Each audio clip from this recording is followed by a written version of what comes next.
There we go. Hey everybody, how's it going? Hope you're doing well today. Michael, good to see you, man. Hope you've been doing well. I don't know if you heard, but there was some pretty significant weather that came through shoot. It started around Texas, I believe, and then it continued on all the way off to the East Coast, where we are in North Carolina. Um, so we had ice pretty much, and it's just been cold, and that's about it. And it's been really cold, so kind of weird, because the beginning of it of the winter, I'd say, has been pretty mild. But yeah, it definitely changed as time went on. But let's see. So today we're going to be working on some sections. I got quite a few sections that I'm going to be cranking out here, and then we'll see what the time is looking like after that, and then we're going to continue on to probably working on some other custom pins that are going to be for the upcoming show in California. So I did initially do a stream about the show pins of California. However, we went back to the drawing board after seeing that and decided that we're going to change the way that those are. So pretty happy about that, actually. So it'll be pretty cool. But first things first, I got to get these ebonite sections done for Abby to get going on sanding wise. And then these are going to be the sections that are going into the stabilized wood pins that I made with ebonite sleeves and ebonite caps. So that's what we're going to be going with today. Yeah, thanks. So, whoop, there we go. You remember these from a little while back. So this is these are the pins I'm making the sections for. And then if you were there for the initial take on the Cali show pins, it's going to be like this, where we were going to have the cap and barrel match, or I mean the cap and section match, and then the barrel was going to be a black prismatic pearl. However, we went back to the drawing board because it wasn't what we wanted it to be. So, still a neat idea. Just gonna revisit that. Hey, nice, Michael. That's good, man. I have not been doing a lot of content releasing. I've been doing content development. So, you probably heard me mention the whole school thing. So I've been working on that stuff, so I can actually get it out and then start kind of building a turning specific community, specifically for pins. So that is what I've been working on. So I'm working on a 30-day thing, so it's going to take some time. I'm about halfway done with that, so that's a part of why I haven't been streaming either, because I've been trying to get this work done in here and then moving over to those things, trying to get them done. That way we can do that. Nice. Lots of vids. Nice. But yeah, that's what I've been doing.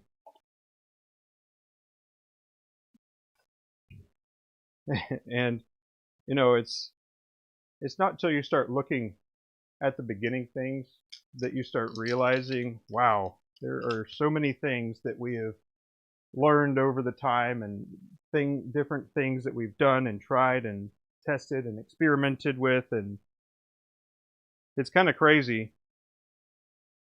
And it's kind of a reflective thing for me, because some of those things I just learned and I didn't really think about them again, so they just kind of became a normal thing for me to be doing. Let's see. Nice. I have not been active pretty much at all on Discord.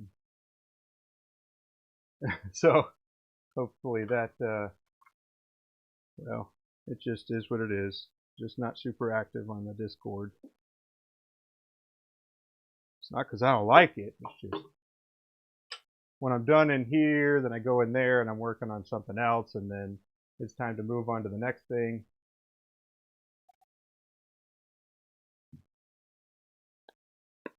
Let me grab a couple tools back here.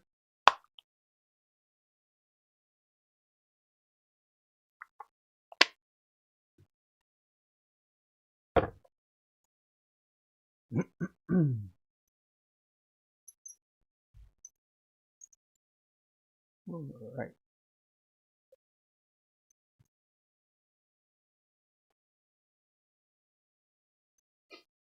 You've done a few that are up there. Good, man. More active than I am on it. But I'll be honest, I didn't really ever tend to be active as far as that goes. I just intended on you know, being there, I guess, but not super active. And one more drill bit here.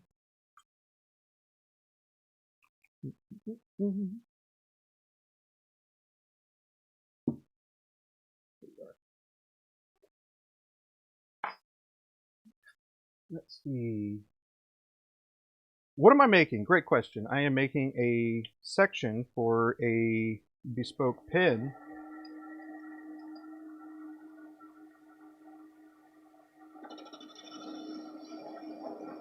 So the section is the part that connects to the barrel, and it holds the actual nib housing, and it also supports the converter.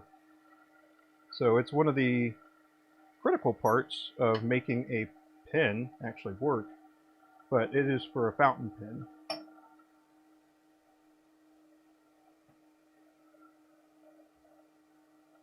So basically I have to create the different internals as far as the steps and shoulders and stuff like that.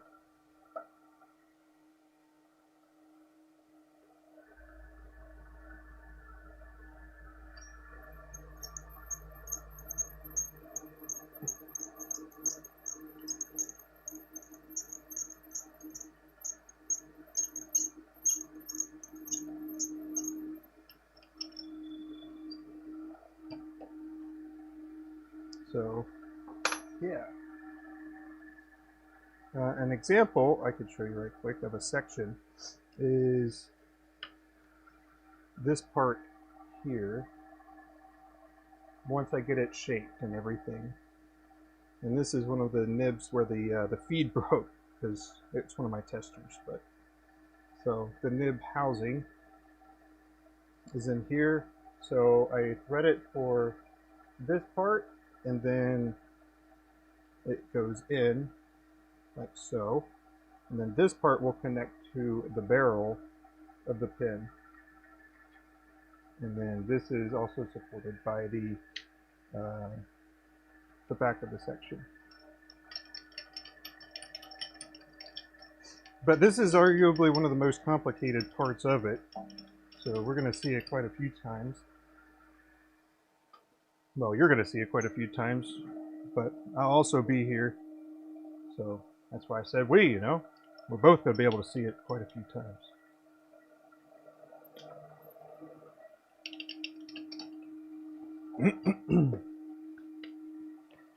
But I would say that this also is a pretty big,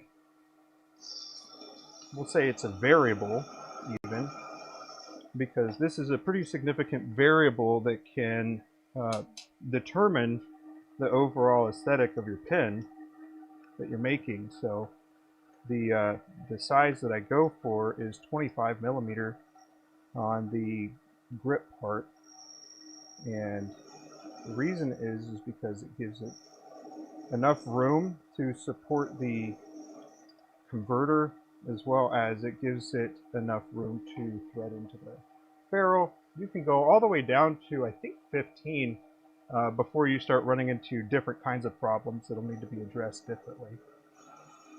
And the reason for that specifically is this here. So this is the section housing, and it needs to be able to fit inside of the section.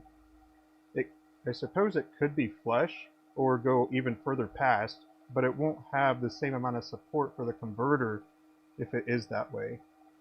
So that's why I do it the way that I do.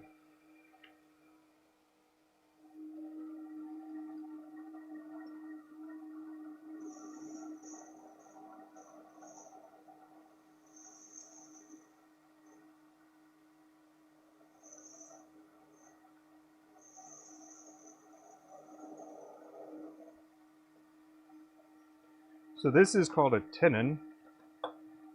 You may have heard tenons as it relates to bowls, if you're familiar with other turning things. But this is a tenon, and it's basically, when you use it for a bowl, it's a way for the jaws to grab a hold of it. But in this case, it's going to be used as a way to connect it to the barrel.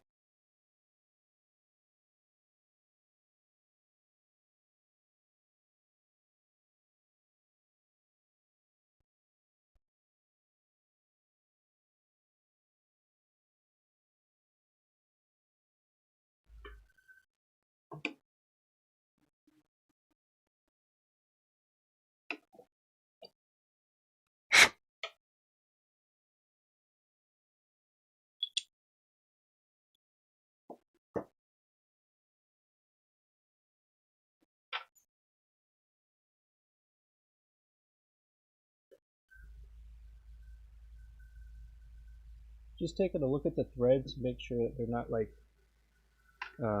chipped out or anything like that. And then we're going to use a little bit of sandpaper here. It's going to basically knock the corner off of it.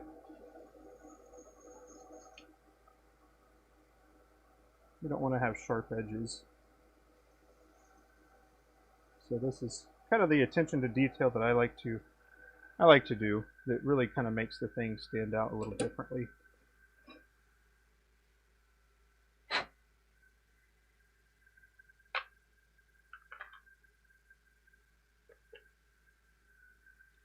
Hey James, how you doing, man?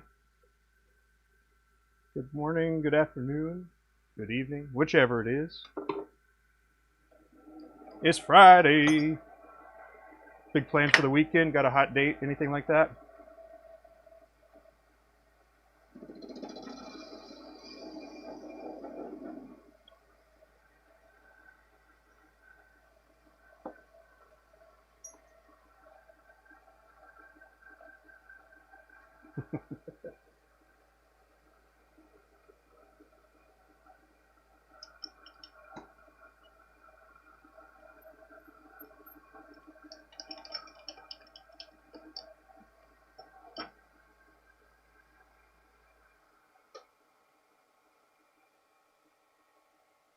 Working on pins. I hear you, man. Me too. Me too.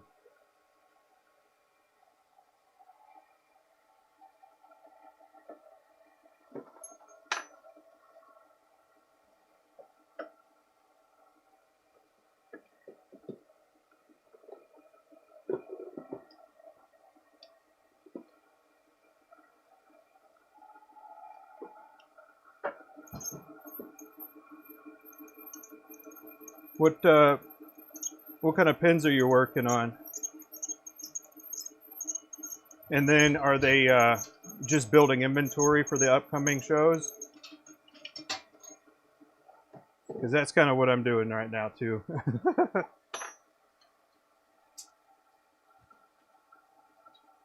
So these are the sections that are going to be for the stabilized wood and ebonite sleeve ones that I'm working on right now.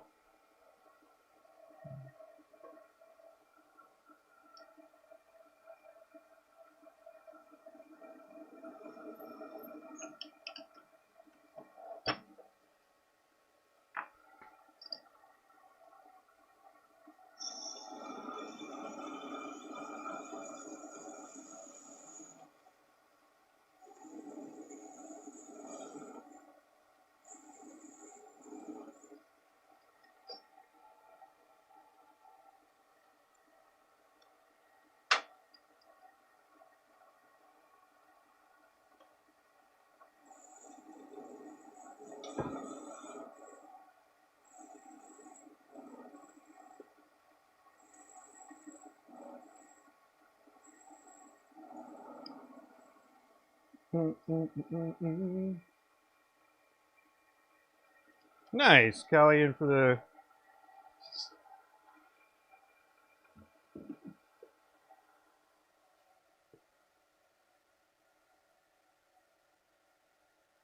Oh, there it is.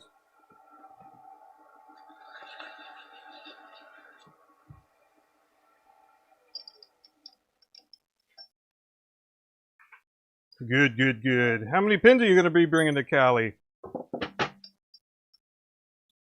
Like 1,000?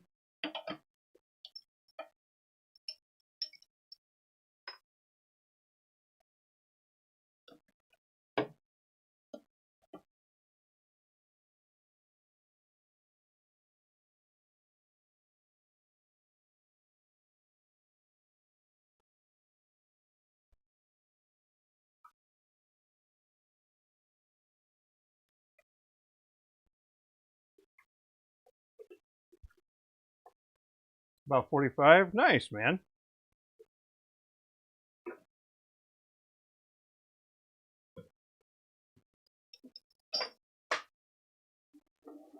Are you flying there, or are you able to drive from where you are? Or are you going to drive from where you are?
Son-in-law will be repping. That's neat.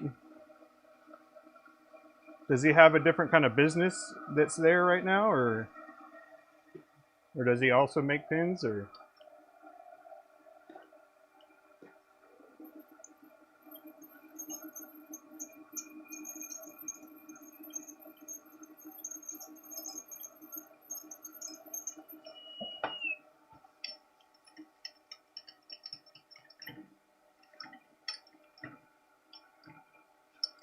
I think Abby's probably going to take, I don't know, probably about 50 to 75, I would guess. Maybe. We'll see. We have to see how many I end up, well, we end up getting done. And then we're kind of limited on space because she's doing, going to be flying there.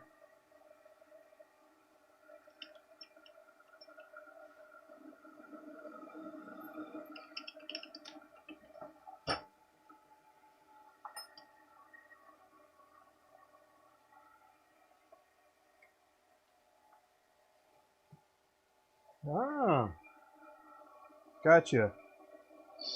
Neat. So, is he the one that runs your website too? That's pretty convenient.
Mhm.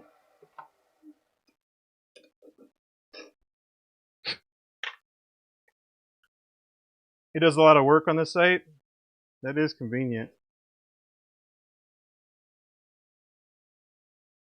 Abby does the that part.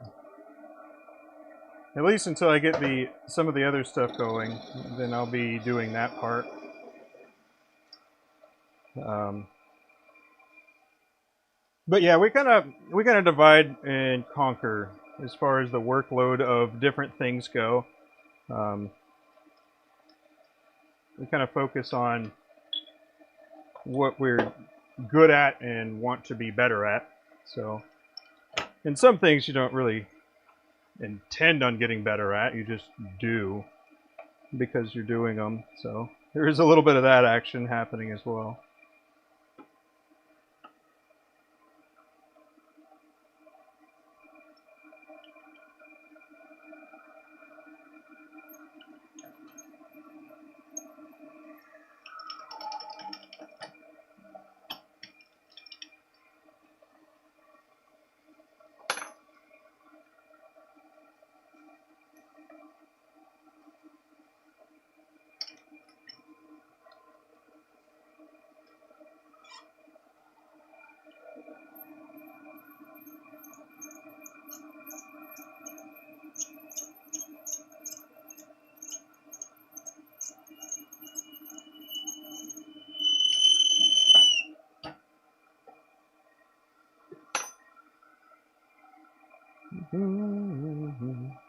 Oh, where do you get your blanks?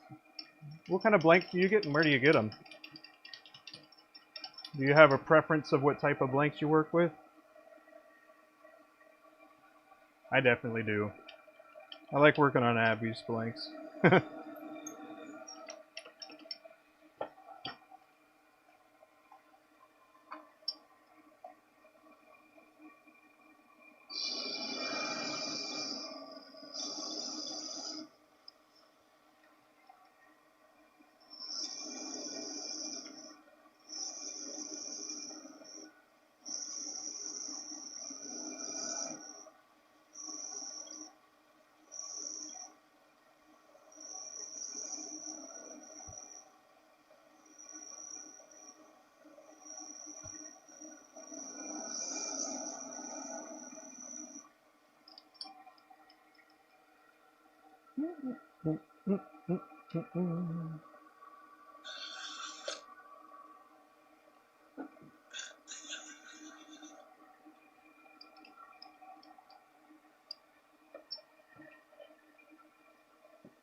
Mm.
Mm-mm.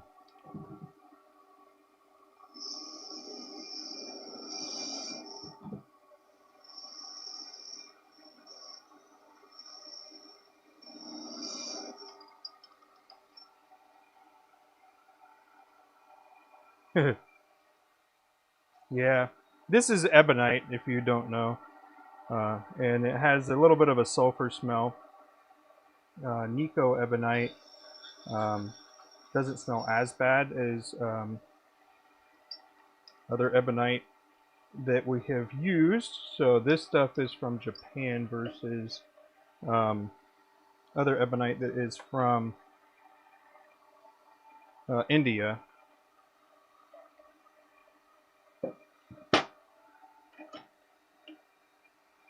Come on!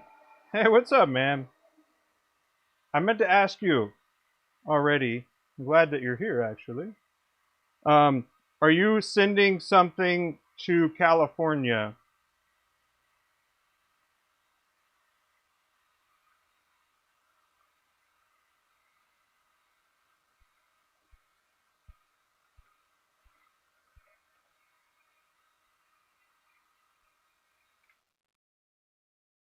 Yes. Okay.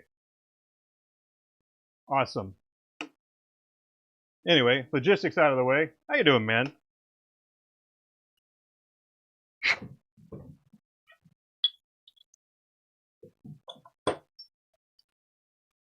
Hope you're doing well. Been branching out. Tried out some stabilized stuff, I think, since the last time you saw. Pretty fun.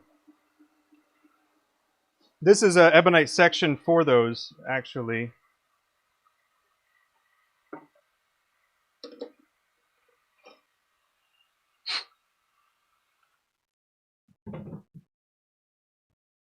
Oh, that's cool.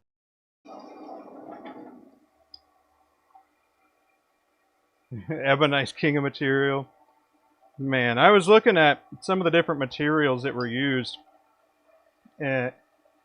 before. There's like Cassian, there's cellulose acetate, which are pretty common. There's also like injected plastics for some of the other pins that big companies do. They use injection plastic,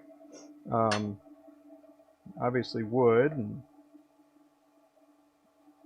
there's actually a couple other acetates. I don't remember them off the top of my head though.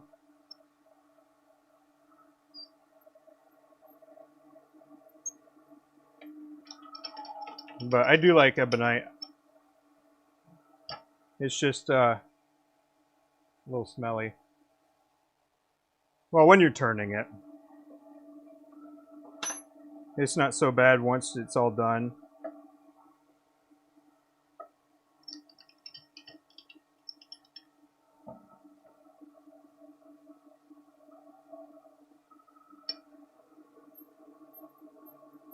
But yeah, it's nice. All of this is black ebonite. We don't want to take the focus away from the stabilized wood part of the pen, so that's why we opted for a black cap and a black section.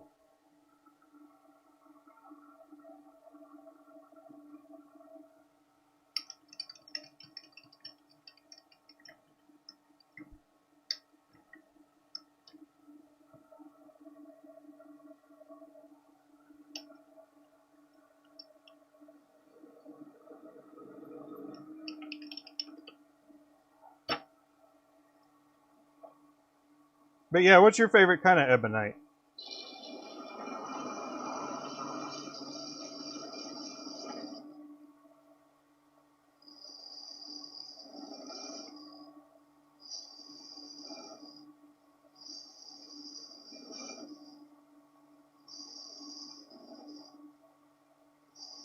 I want to say we've gotten some from Atlas Materials as well.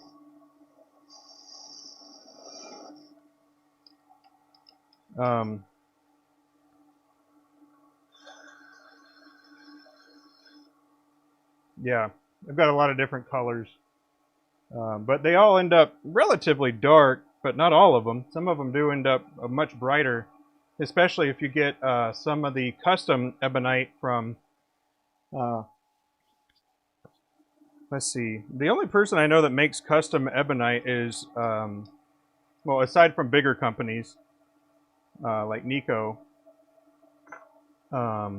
is Anton Wissix, I believe his name is.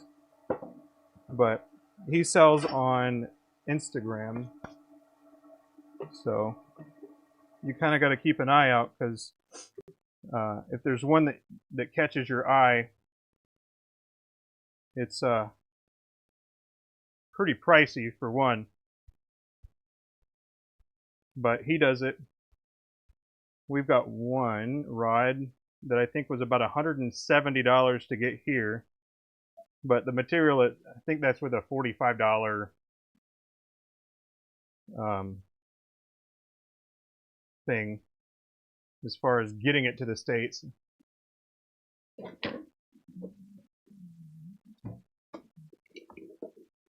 But it looks really cool.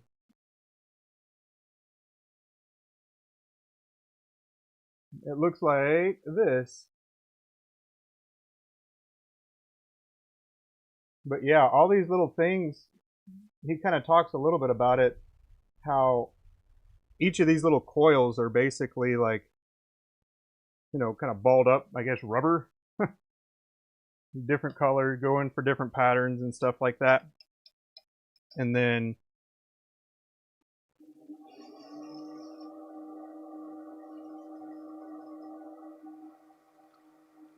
it gets pressed and heated at the same time, and it's not something I want to try and figure out how to do. So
Jeez.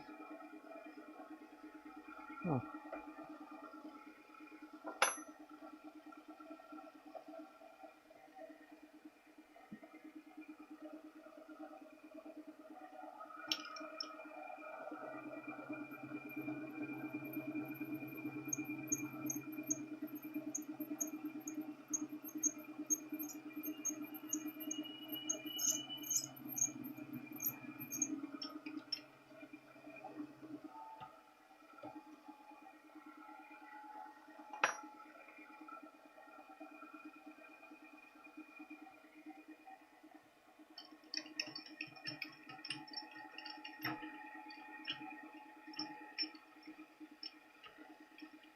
Mm.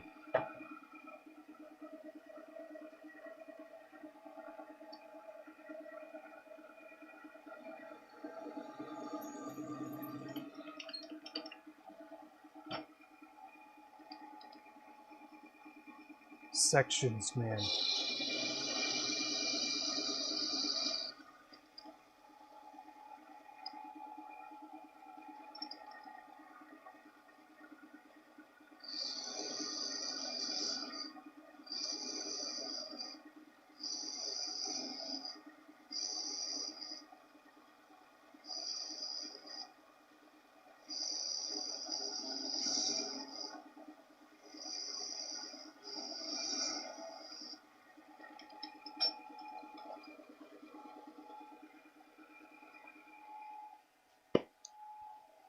Ready to it.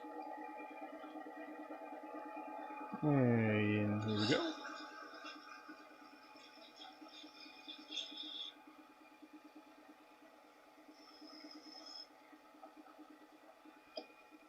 Clean that up a little more after we thread.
Abby's making blanks. The compressor just kicked on.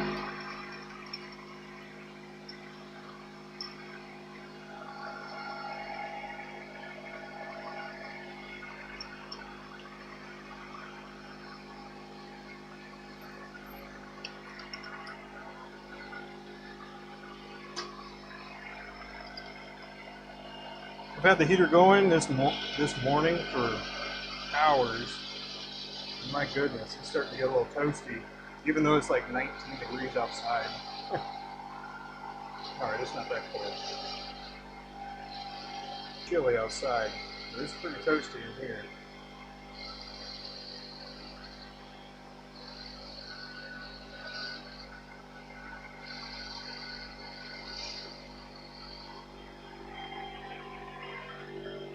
Oh, I don't know if I mentioned it. Well, I definitely didn't mention it today, so I'll do it anyway. But, so my birthday is coming up, and Valentine's Day is also coming up. And last year, we were at one of the pin shows, or Disney, over a Rob Zombie concert. But this year, Abby got us tickets to go see Rob Zombie. So that'll be pretty cool. Really looking forward to that.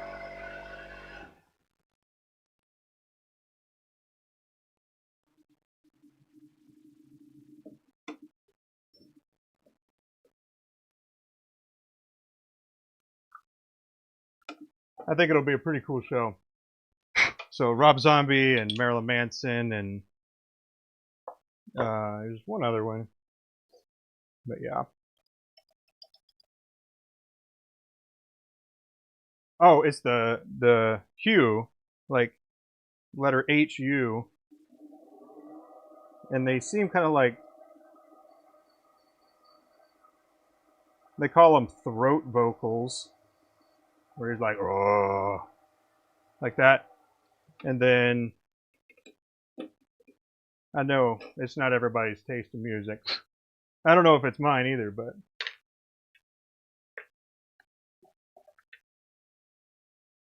it'll be interesting to see.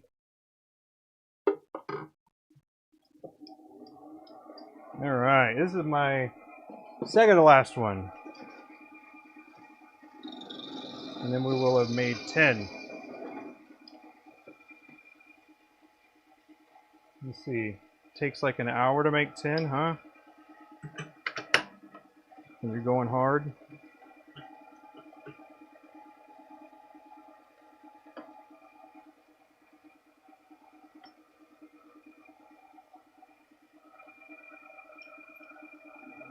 If you were wondering what kind of time it takes, but it's only half done, so I should also point that out.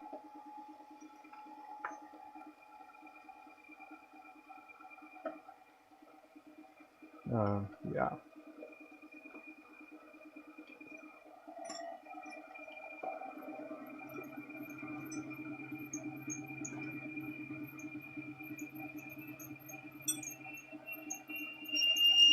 What you gonna blame me for now?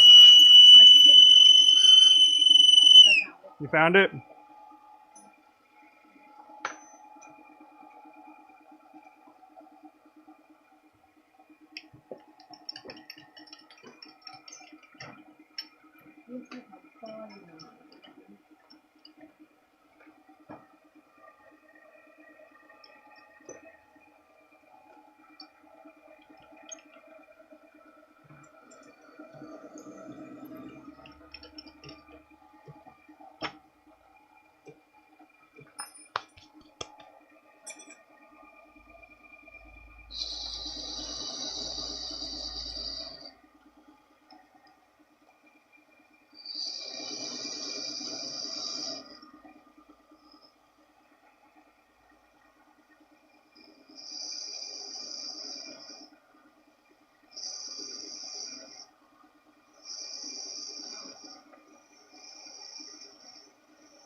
Mhm.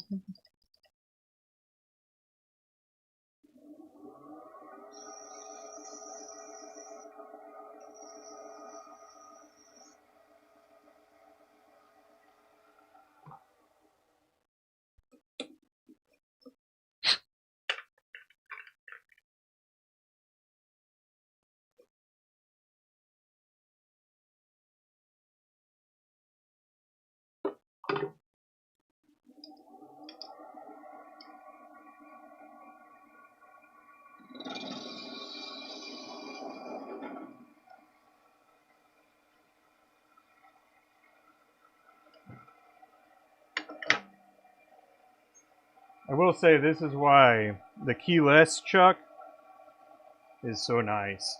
It's so nice. Because doing so many bit changes, it takes a while.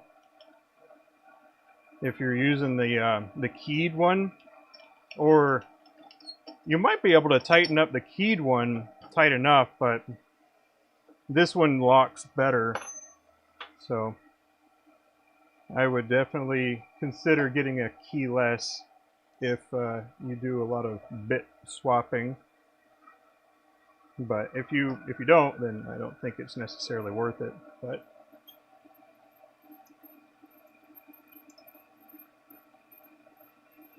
it depends on how many you're making, I'd say. But if you were only to buy one, I'd go keyless. And that's just because you can only pick one. And I think of the two, it's the best, but that's why.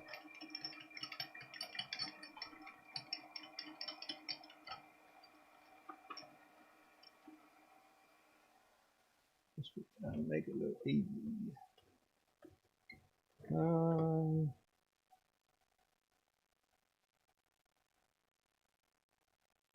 What the? Where is it?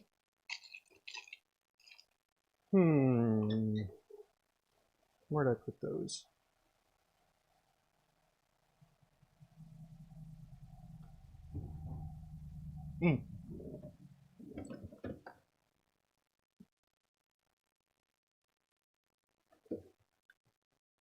Dang it.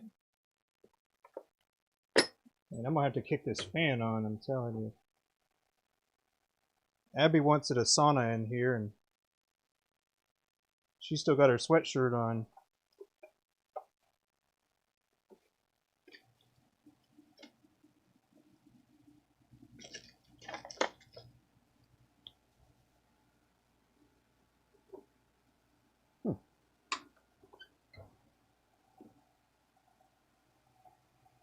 Did you get my little pieces out already? The opal dust? Oh, did you get it out of my drawer? Yeah. I was looking for it. Oh, I'm sorry. I'm using it to fill some of these chunks. Thought that'd be cool. Huh? I'm filling the chunks like you did on my. I thought that'd be really cool. I like it. Go for it. Right here. I just didn't know you took it. I was looking for it.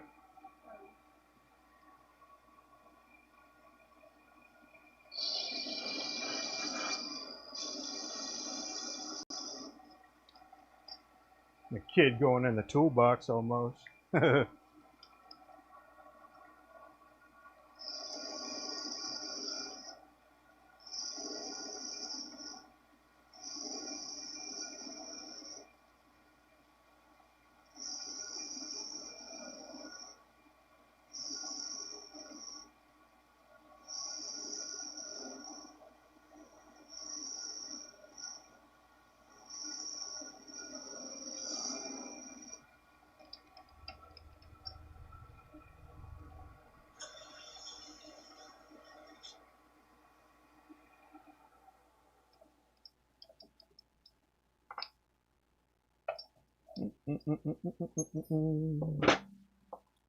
We are almost there for doing the other side.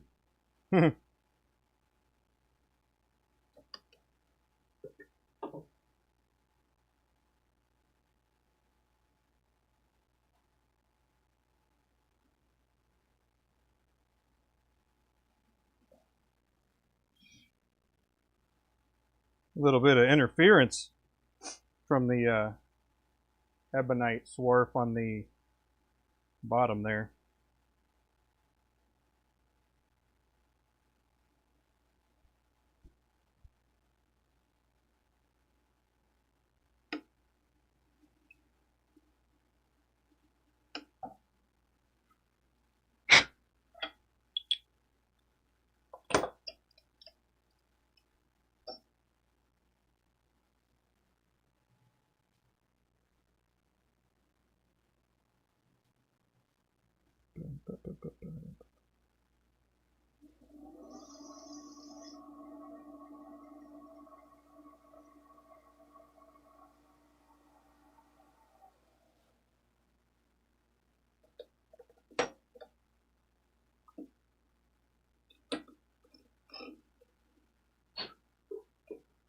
Okay, now the next thing is I need to get a little scrap piece.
So right now I need to make a quick little, well, I guess this is a mortise, huh? But I need to make it so I can put the sections on the other side, and then I will cut them where is my M10 by 1 tap.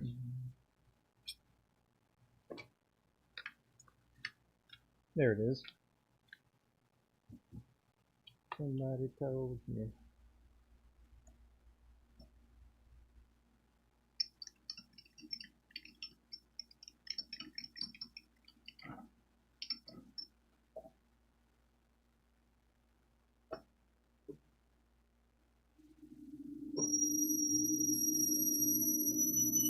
We're just going to go all the way through.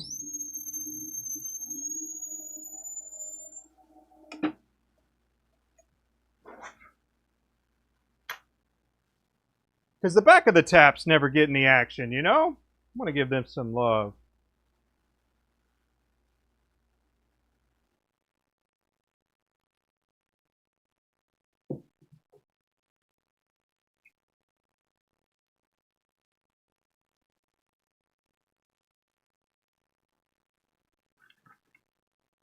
Alrighty.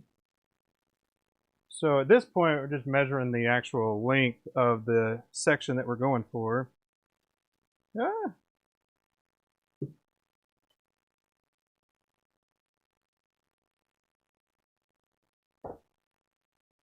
And on darker blanks, it would be better to have a different kind of Sharpie here, but for a different color.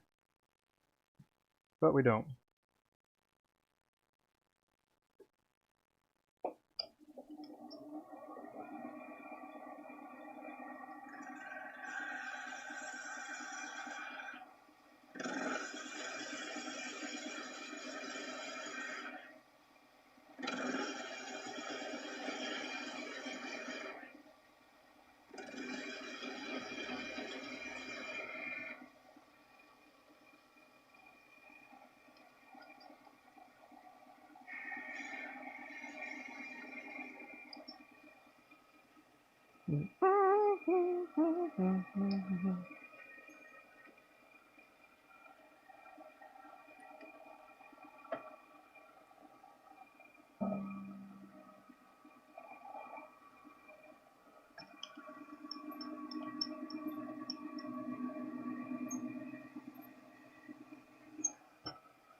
Spinning much faster than I should have been.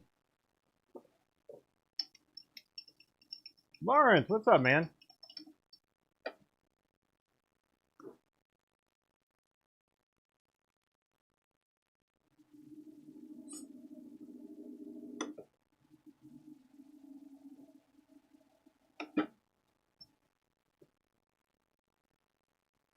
He's like a little kid.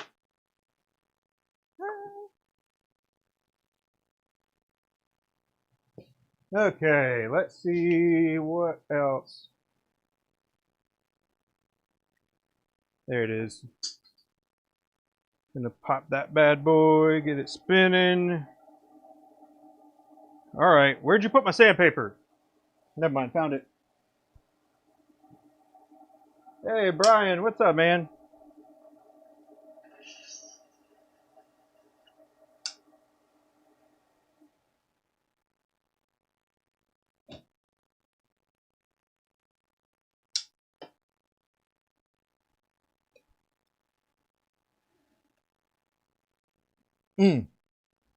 Love it when it goes right the first time.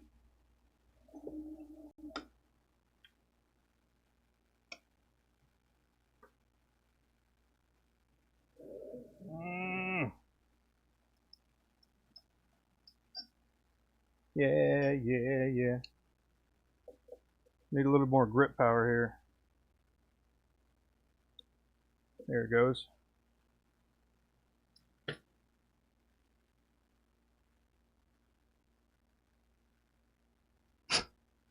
All right. Man. I don't know about y'all, but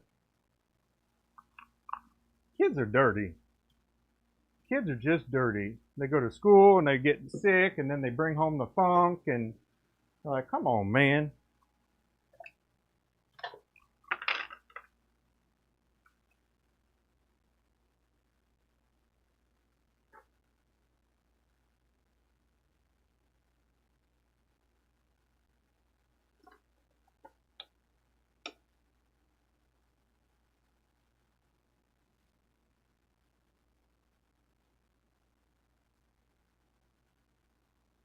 It's over.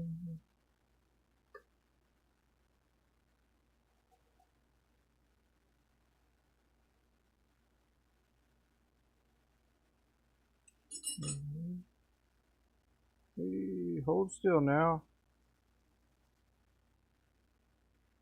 Good enough. Hanging in there, man. You all right? That's a...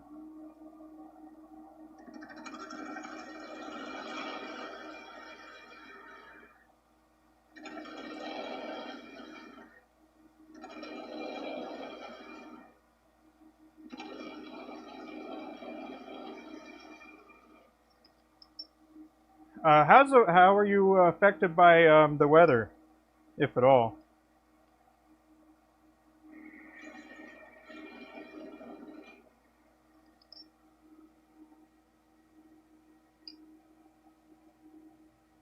Very.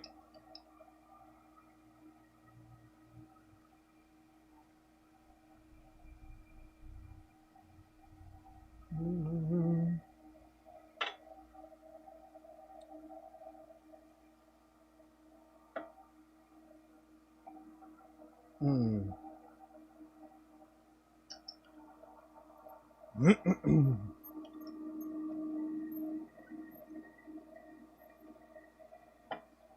Hmm.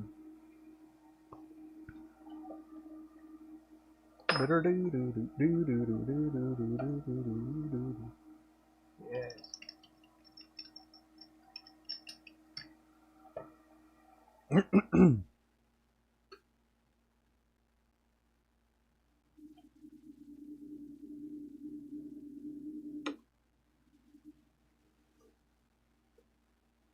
Where's Mary? Abby, there's no Mary. No Mary. Mary's not here.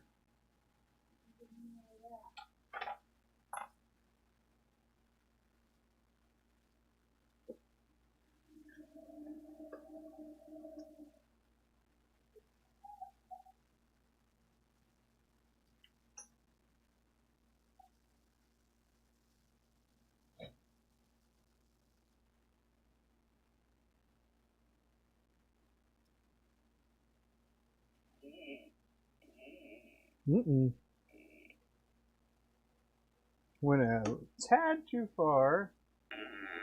Oh, there she is. Hey, Mary, how you doing?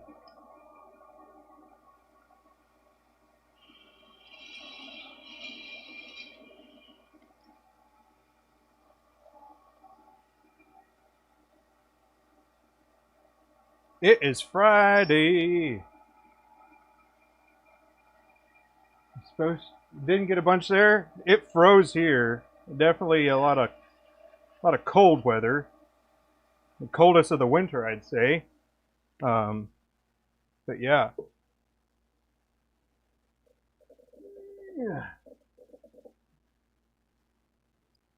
Dang, Lawrence. You gotta take your vitamins, man. You can't be falling over like that. Oh, let's see. But they got you stabilized and everything, man?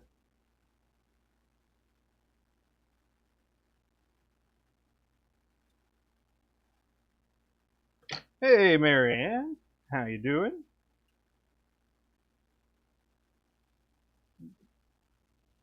And then Raptoritas. Hello, hello. Hope y'all are doing well. It's been cold. So if you were wondering where I have been as far as streaming wise, being out here as little as possible. But I was working on the other things that I had mentioned before about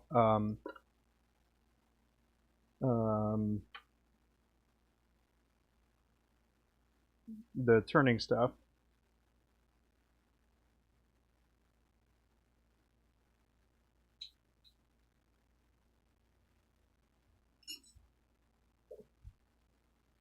But yeah, we weren't too affected by the weather. I mean, just, you know, had to do some of the basic stuff, is like get water and then some other stuff. But I'm kind of glad we didn't go overboard like I know some people did. Some people, they got prepped for like being snowed in for weeks. Kind of extreme, but I mean, if you got running water, it's like the rule of threes. If you got water, you can, or you don't have water, I mean, you can last for 3 days. If you don't have food, you can last for 3 weeks.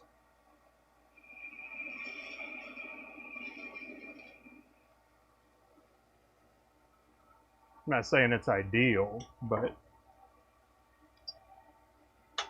that's one of those things, I suppose.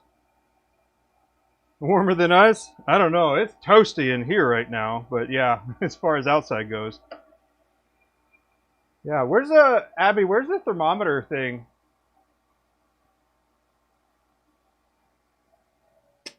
Never mind.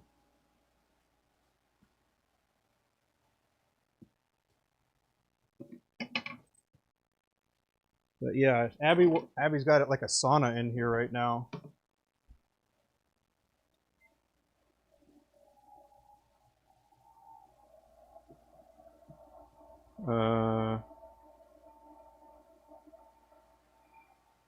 It's like 65.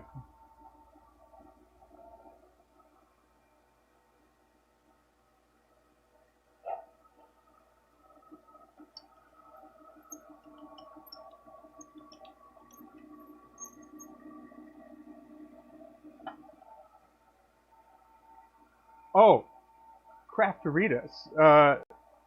Abby did send you an email. or other correspondence. The one that I showed before, it was not the size that we wanted to offer. So the ones that we have now, I've got a lineup of them, and so I don't know if she mentioned it, but because you were the first to ask for it, we'll give you first dibs on those once they're ready. You know what I'm talking about.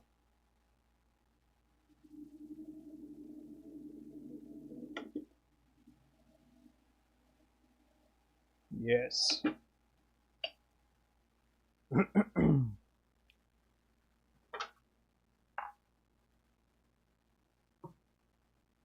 Let's see. Thanks more than us, yeah. Forecasting snow in southwest Florida. Oh no!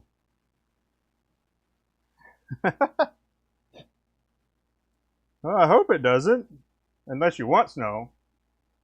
I mean, it'd be fun if it snowed, because it probably wouldn't stick even if it did. Right? Need to go a little deeper.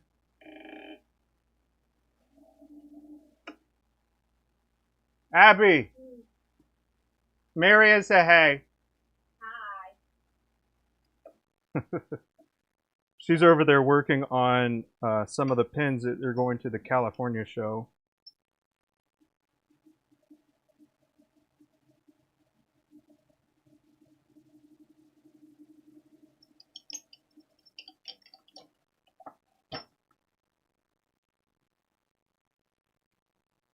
Oh, both of you. Hey, that's fun. How'd y'all pull that off?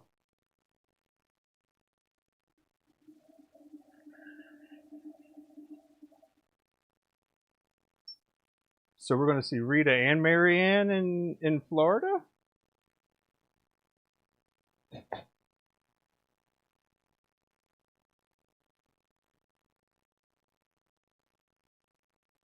Wonderful, wonderful.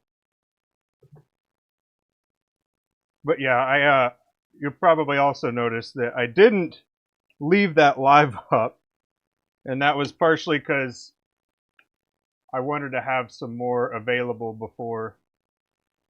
uh, before leaving it up.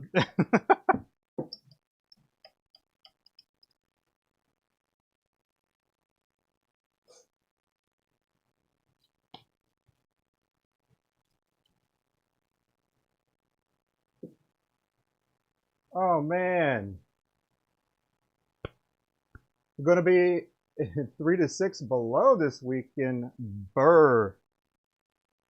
My goodness, man, the weather has been crazy, hasn't it?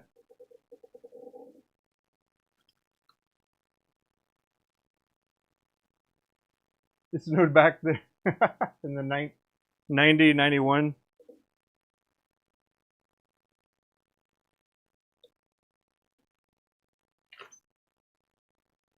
It doesn't stick. Oh, you're on a well? That's nice. That's convenient. That's convenient. We're on city, so we gotta like drip our faucets and stuff. So it's kind of annoying, but you know, I'd rather do it and have water than the opposite. You know.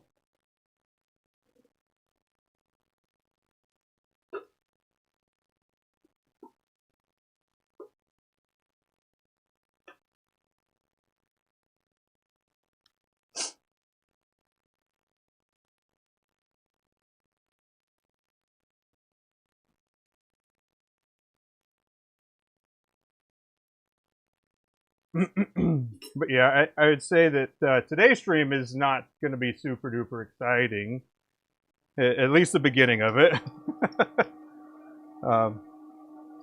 because I'm just working on sections for fountain pens. It's not like I think it's fun because they're kind of complex. There's a lot of steps to it, but you know.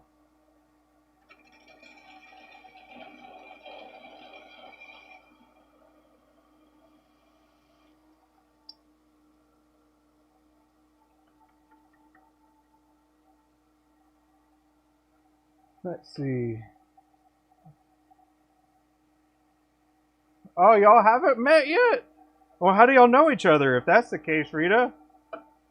How do you and Marianne know each other?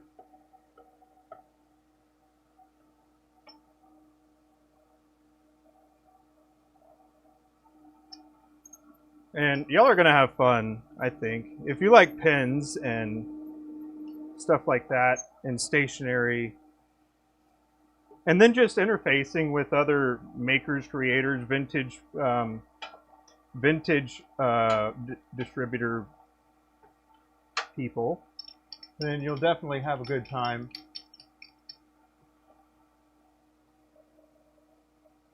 It'll be a good time.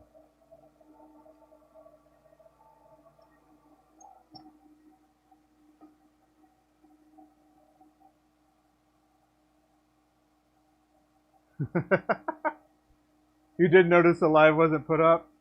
Well, it's not that it's secrets. I mean, I guess it is secrets, but the cat will be out of the bag here soon enough.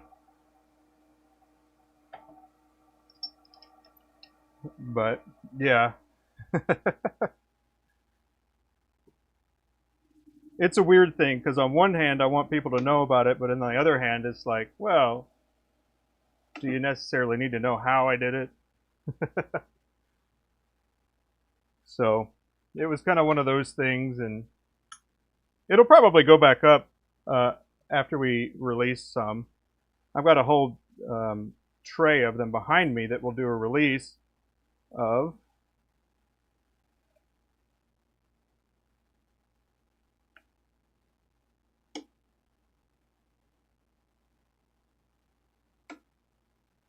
You Zoom together in a diamond painting group? Oh, that's fun. That's fun. Maybe you can teach me how to Zoom. We can do a little tradesy action. You teach me how to Zoom, I can teach you something else that, I don't know.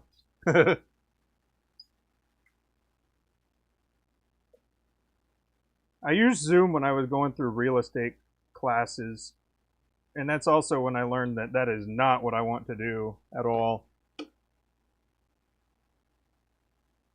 Lawrence, the tap and die set that you got, I looked at it last week. I'll have to look at it again. But I mean, if it's got a variety of them, then you should be fine. Let's see. Let's take a gander, shall we? Oh. The other thing is, I don't usually, I'm not super active on the Maverick pens one, Lawrence. So that's why you're not really getting responses there.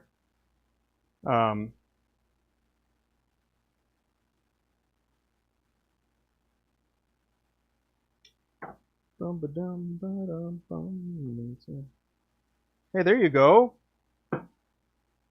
Those look good.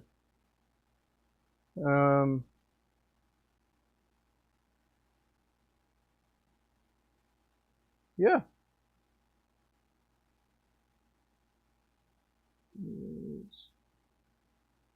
That page.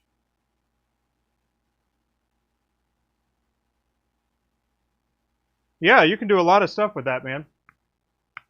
So you should be good to go.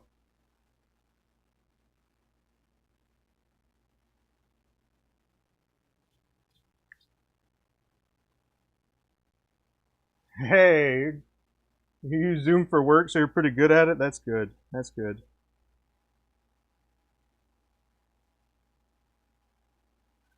I have to do a little bit of turning at work, so I'm all right at it.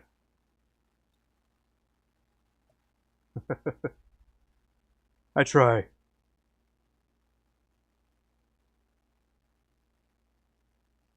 Uh.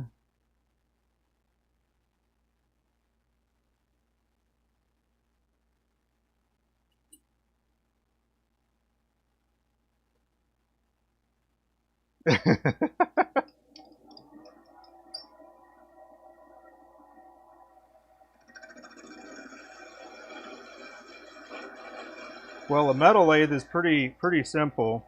You have you got this. You got your forward, backward, left, and right.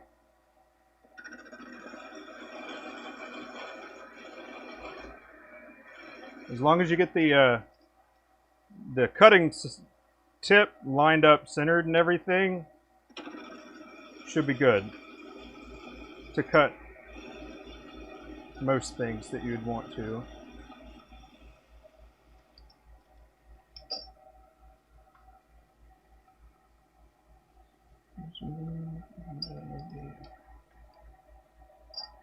Alrighty.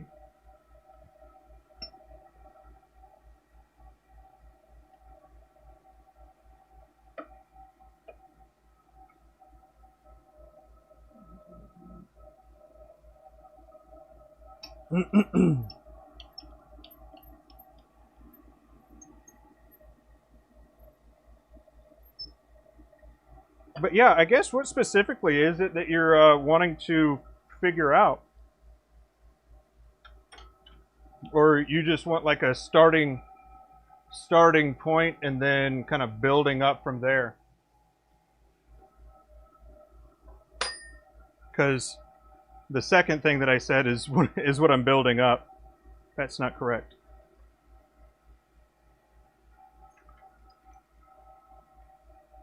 This one's right.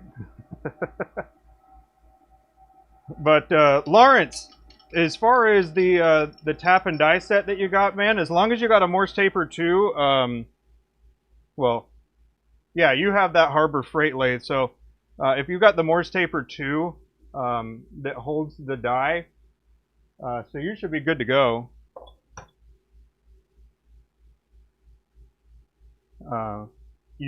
I will say that you can use the ones with just the handle, but I definitely do not advise that.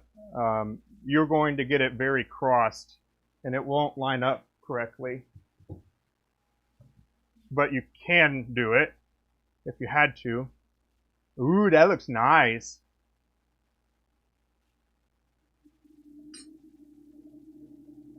Good job. It did make it thicker though.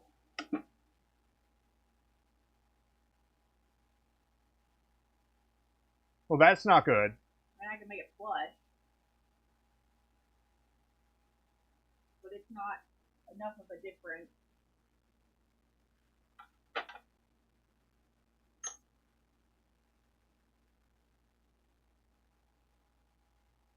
That's not a big enough shoulder. No, so should I just make it flush?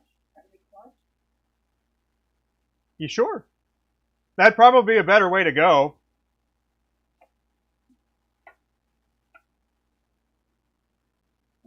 Yes, see, hey. Both. Okay, good, Lawrence. Then you should be in good shape, man.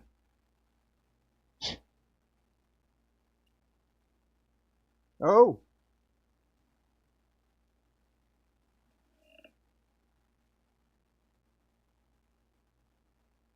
What?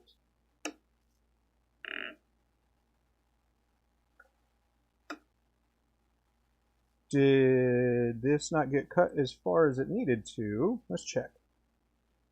No, we're right on the money. What happened?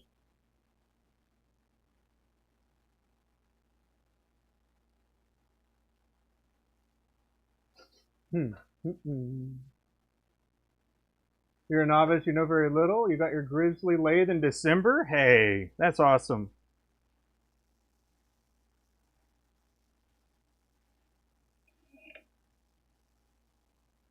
Okay, the fit's good, but why is it that way?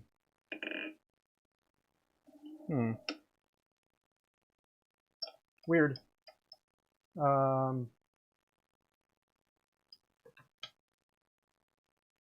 Yeah, we'll definitely get you going.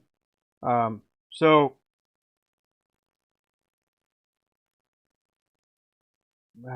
come on.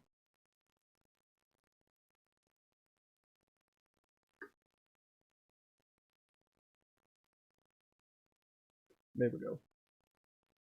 You got your MT2 going to get a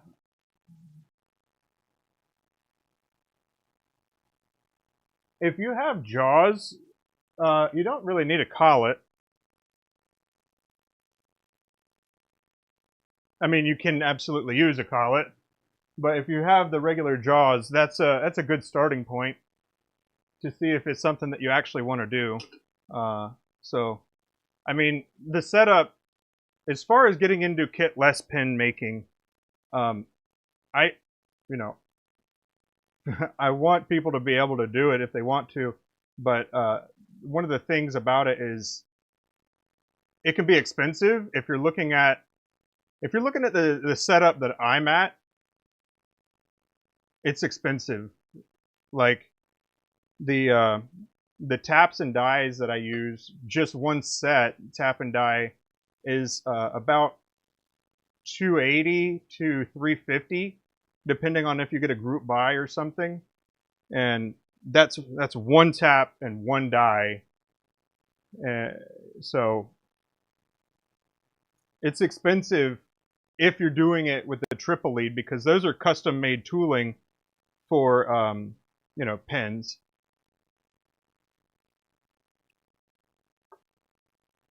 And so the best way to get that stuff is in a group buy, which once we get a group going, then we can potentially do that, and I'd take lead on it.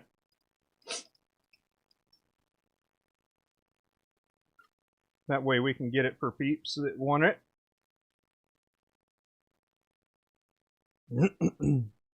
But yeah, man, I encourage people to begin with a single start, which is what you've got. And it doesn't really matter whether you use metric or imperial, because the biggest thing is learning the sequence and then determining if you actually like it. And then from there, it's a matter of repetitions, and then you consider, do you want to continue down that path of doing that, or do you want to, maybe pivot and go to like bowls or whatever, or other type of craft handles. So, I'm obviously, I love pin making, so, but, I fully understand that not everybody does, and that's okay.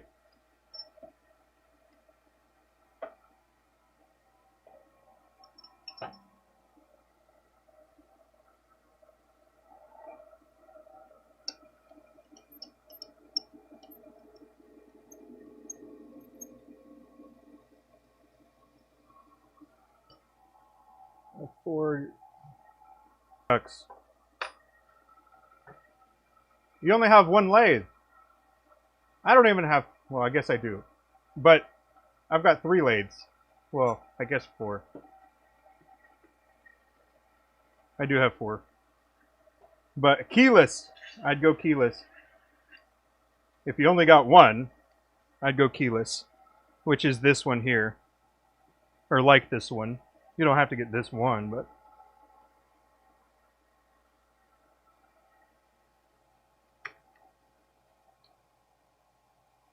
you're not very imaginative. Oh man, that's where I live. I live in imagination land.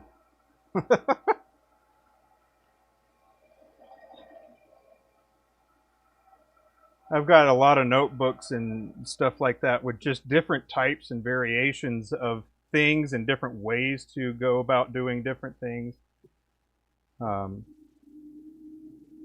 Abby used to have to listen to all my different ideas that I come up with on the daily, but ever since I started streaming, I had, less ideas to talk to her about, because I talk about them here.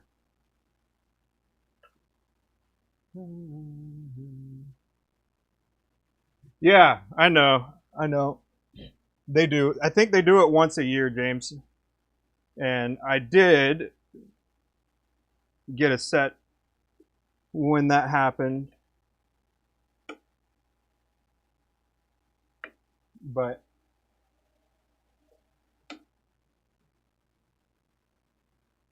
you can set them up for different tasks. Yeah, you could.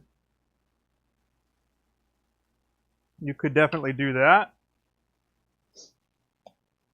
If you want to get really fancy, you could take a look at the turret. There's a turret system that you can get that will make it so the tailstock has one that's engaged, and then it's got a turret on it that'll rotate the next one, and then you can use it, and then it'll rotate, use the next one, and so forth. Pretty neat. But I don't think that my lathe will facilitate that. It's a little on the smaller side for something like that. You always wonder why folks all use metric threads. I don't know. I think it's probably because it's people that just make the pins. They follow somebody else's structure and guidance, and they don't really make them their own. And so those types of things probably just get left alone, because you could make one with a 1/2 inch and a 3/8 inch pretty much. And then you can even use like a 1/8 to a 3/16 inch drill bit and make like a Parker style refill pin, or really any other pin. So to answer your question, Brian, I don't know. I don't know why people do that. Whoop, this. But I think it's one of those things where numerically it kind of makes sense, because you need about 2 millimeter difference at least between the different wall thicknesses, and it's easier to imagine the metric versus imperial, and because they're easier numbers to deal with.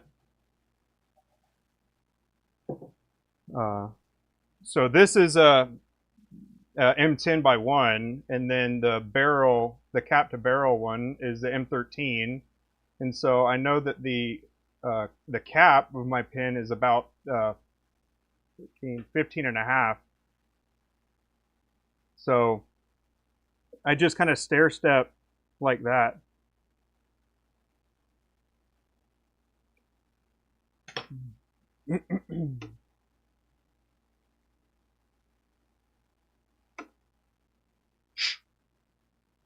But I think they do it because it's what they were told. And so I kind of want to break that. I want to break it, man.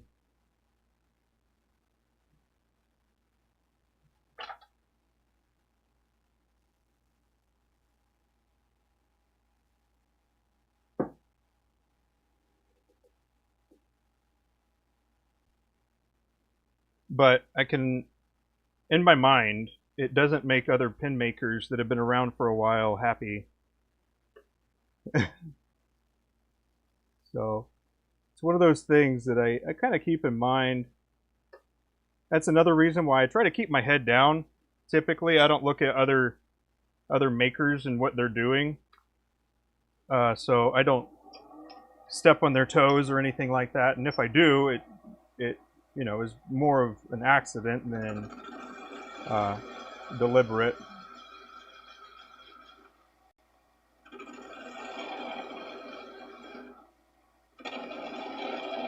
So that's why Abby does the social media part, and I pretty much never look at the social medias.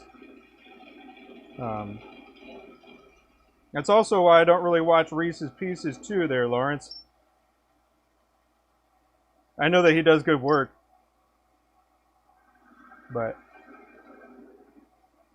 try to avoid looking like that. But, you know, when you're trying to, when you're starting off, right, you need something to look at. You need to get inspiration and ideas. So that's kind of the point as well, is you need to start somewhere, because if you have no idea, then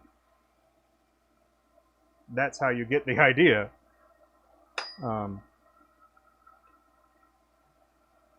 But when you're trying to do like iterations and innovations of sorts, then you typically, well, I typically avoid that.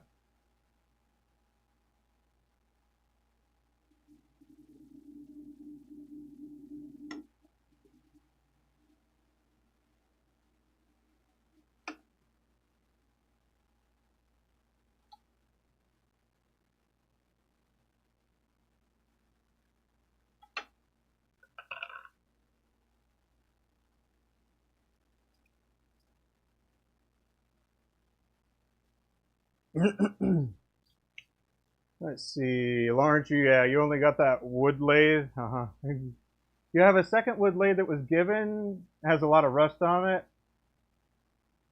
and you're already having trouble getting it apart. Oh man, like to set it up to use for buffing. Hey, that's not a bad idea.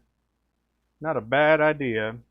If we had some more space, we would probably have a lathe dedicated to buffing, but as of now, we don't.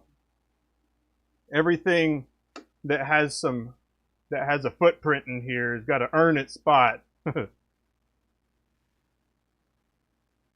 And also the way that we make the pins is a little different too. So you can see that I'm making like 10 sections right now.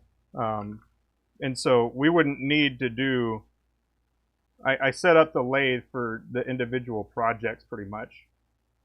And then I try to do as many as I can before needing to switch it over to something else.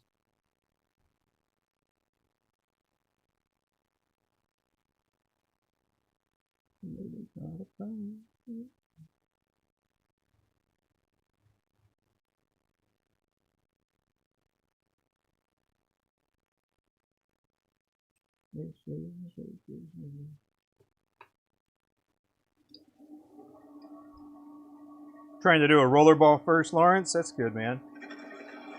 I know RJB has got a good video series on that. Well, it's a Parker style, but it's still a good video on it.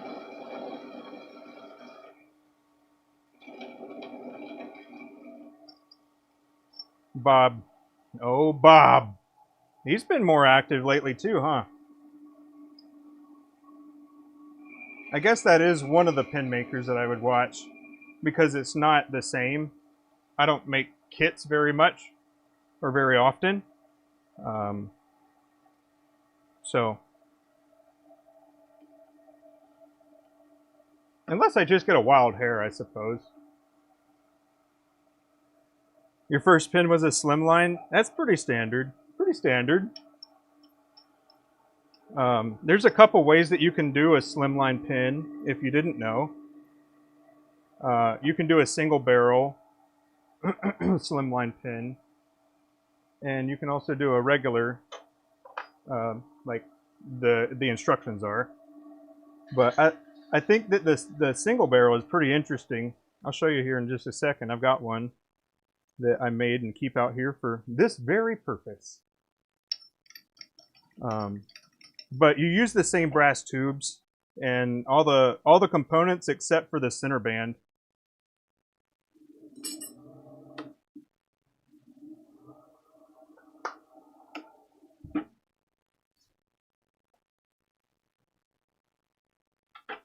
But yeah, that'll be one of those cool demos that I'll do. So here we go. We have a slim line here, and it's funny because this part chipped out, and I was like, I don't want to do that. And so I just put another piece of resin, like just a tiny little ring of resin at the end of it. So I cleaned off the other part on the brass tube. I took it the rest of the way off, and then I put another ring on, barrel trimmed it again. So that's a quick fix that you can do.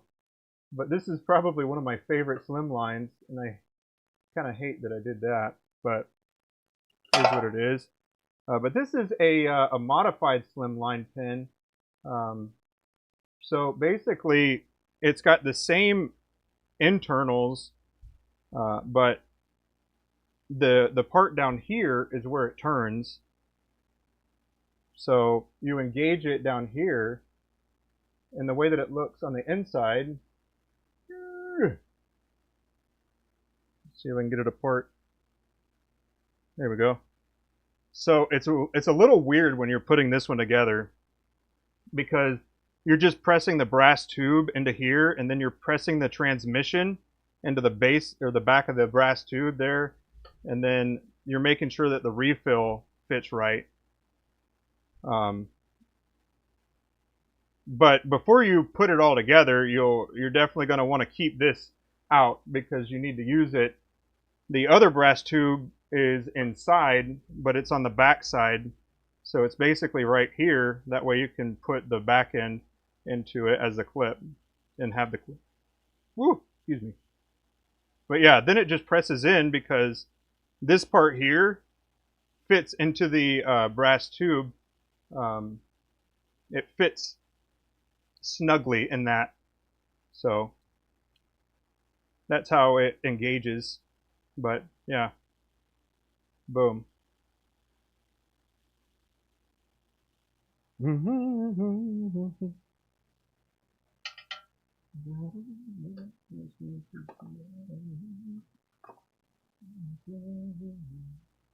But yeah, the first pin is a slimline. I am glad, actually, because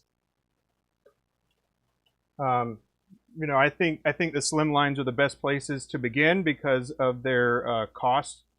A lot of people, when they start, they're like, oh man, I just want to get a really nice kit and I'm going to do it right. Well, you're focusing more on the wrong thing, in my opinion, right? So in my opinion, I think that you're focusing on the wrong thing if you're starting something that you're not proficient at and your whole intent is to start selling.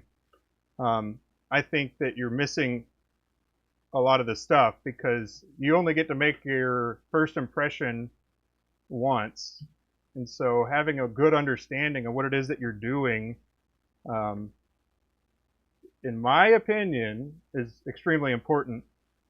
Some people, when they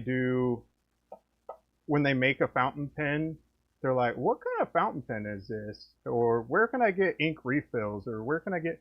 It just tells me that you didn't do your homework, you know?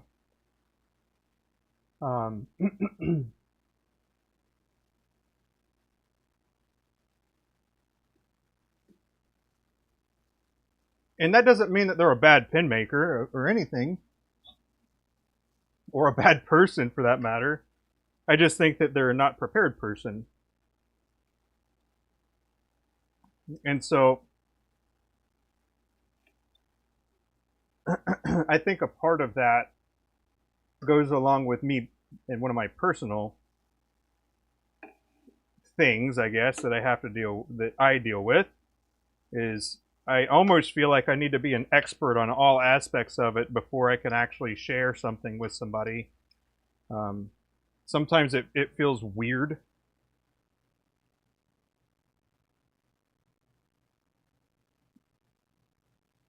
I get that weird... Hey, Abby, will you grab me a water? With the bottle?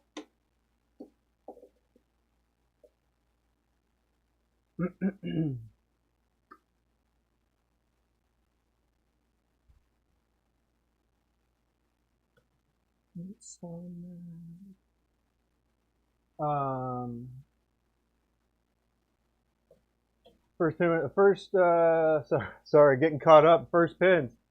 Fly fishing kit and the deer hunter pin kits now. Moved to cigar pins. Hey, cool. First pin. Oh. Your personal pin. Yeah, I don't think I want to make one with antler. I mean, I probably will for the sake of the experience, but I don't.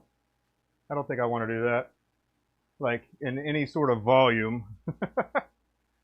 uh, like, I will say too, if you are intending on selling them, here's a tip. Don't take every project. That's all I'll say. Don't take every project.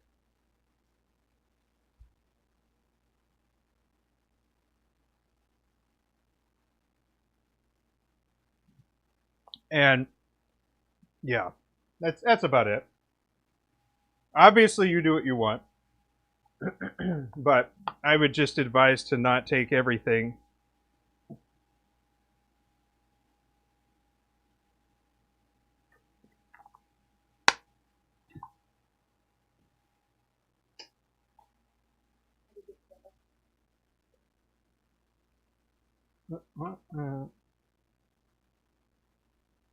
Let's see.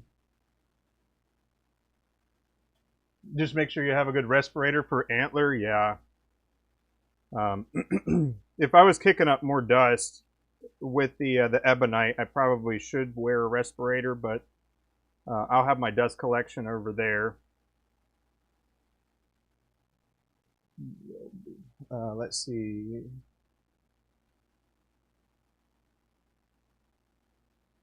They were they were attached to a live animal. Are you Marianne? Are you anti animal? I mean,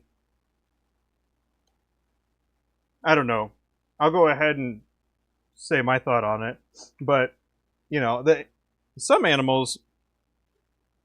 I know that people are objective. They don't like some of the things that go along with the animals, but some of the things too, on the other hand, I'd say is a way for all of the parts of the animal to be used. So I'm not trying to change your mind about anything, but when people are against like leather and stuff like that, it's not that the leather was necessarily the product, it's a byproduct of the beef, for example. So it's a way to use all of the stuff that comes from that particular animal, because it's going to happen anyway. So those are just my thoughts on it. But I haven't spent a whole lot of time thinking about it. And I'm open to being wrong as well. And, I respect that other people have different thoughts about it too. And I think that's one of the most important things, especially nowadays, is like respecting that other people have different interpretations and thoughts and other ways of seeing things, and that's good. I think that's a part of what makes humans in general unique and interesting. Let's see. Yeah, they shed their antlers. Waiting to get a pin press, Marianne? Oh,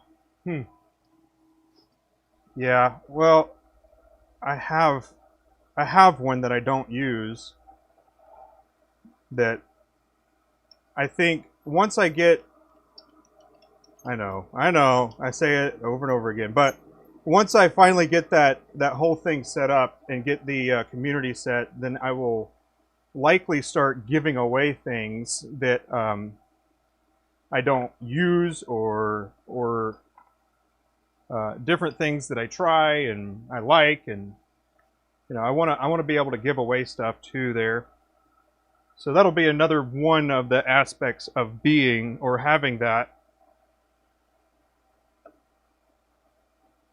Because I've actually got 3 pin presses and I only use one, and I don't really use that one very often. Let's see.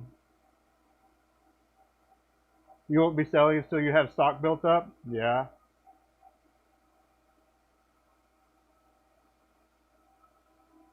But, you know, if I don't know which one you're looking at, Marianne, but the one that I have really liked. So I've got two out here and I've got one more inside. Let me turn this off for a sec. So this is the first pin press that I bought. It's got the handle too. This is the one I would probably give away. And it's not that it's bad or anything. I just don't like the way that you adjust it. So you open it up, right? You open it up and then you turn this knob in the back here. You turn the knob and then this comes back and forth and then it locks back into place. I just don't really care for that.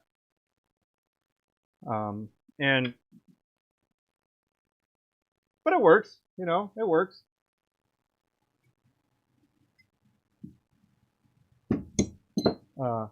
And then it would bring me to my other one that I actually really do like. So I think about it from a perspective of, you know, pressing a pin together and having the pin in your hand when you're doing it.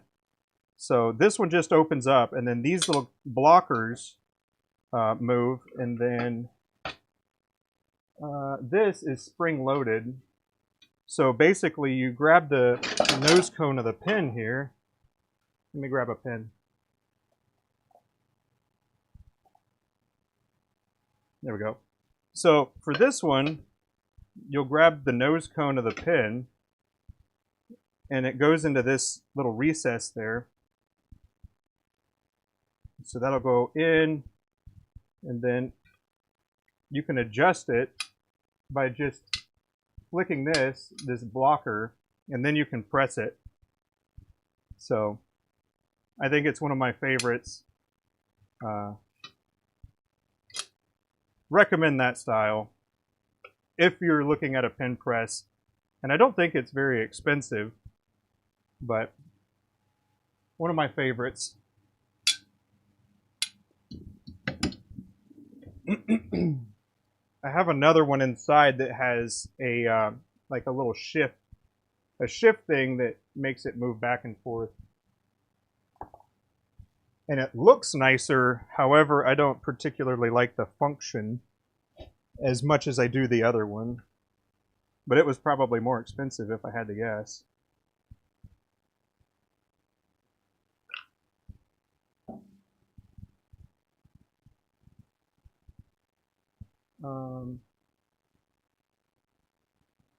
But how much stock do you intend on having built up before you start selling?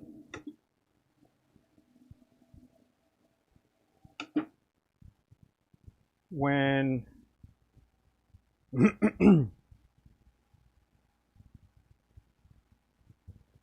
as it relates to that specifically, I think it's more valuable to have repetitions than inventory.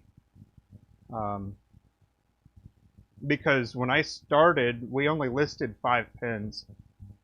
But that was after I made probably about 100 of them.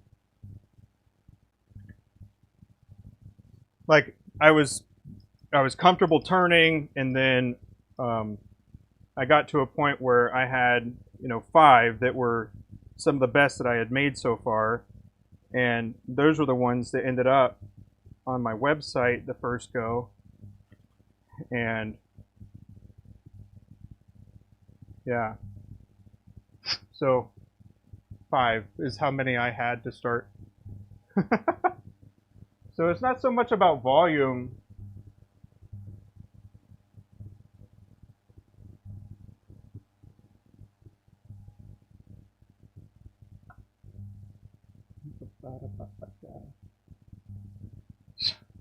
Yeah.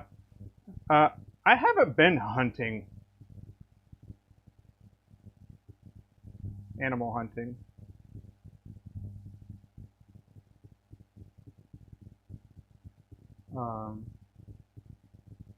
And I love animals. Yeah, we love animals too. One of the actually the the Christmas present that we did as a family. I don't know if I said this, but the Christmas present that we did was an event rather than like a gift, like an item. We went to an exotic pet zoo or exotic animal zoo, not a pet, because I don't think exotic animals should necessarily be pets. But that's a different conversation. To each their own. But this is a place that is a rescue as well as a place for animals. And one of the animals that was there was a monkey, and then there was an armadillo, there was a lemur, there was a raccoon there,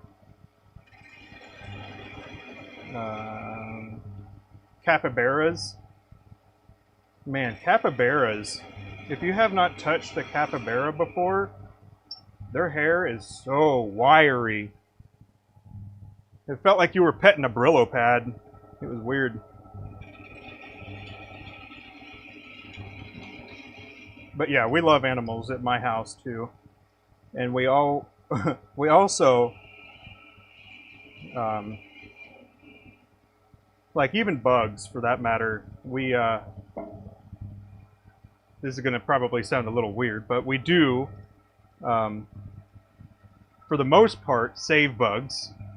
If if they're in the house or something, we will get them and take them out of the house because it's a nice. I understand people don't like spiders, but I think flies annoy me more than spiders do, and they're there to hunt the flies. So I guess a similar thing as it relates to snakes. I mean, I'm not really afraid of snakes, but I know that some people are. But I'll also point out that, it's valuable to have snakes around, especially the right kind of snake. So in North Carolina, I think one of the best snakes that we have is called an eastern king snake, and they eat copperheads. They're not affected by their venom,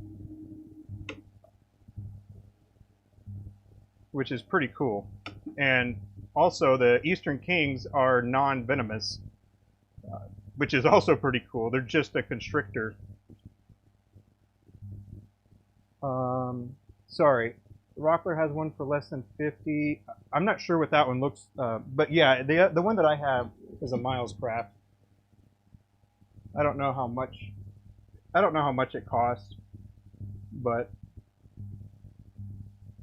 yeah, it's a Miles Craft. It's just a sticker on it.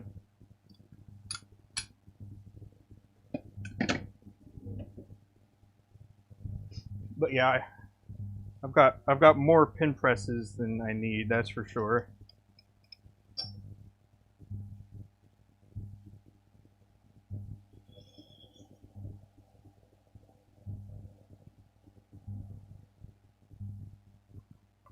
Let's see. You want enough good ones to show on the site? I hear you on that. I hear you. Something else that I had great fortune on is I say we because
All right, there we go. Hey, thank you. Sorry about that. Where did it cut off? Where did we lose? Where did we lose?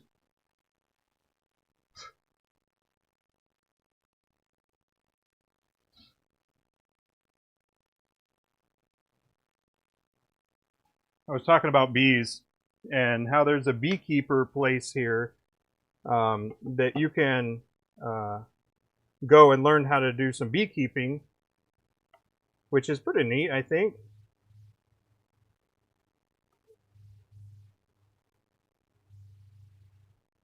Um, Boom, there we go. Okay.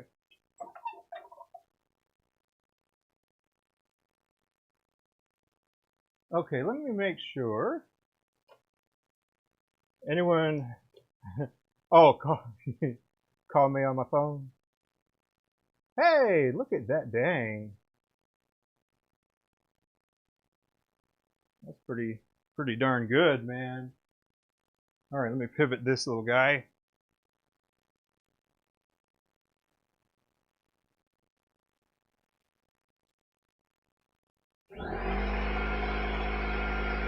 Boom. Robert, how you doing, sir?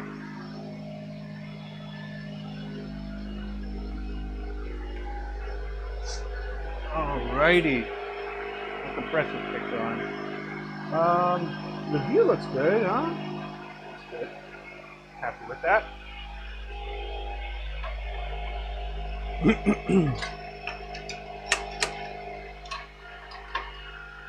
Okay.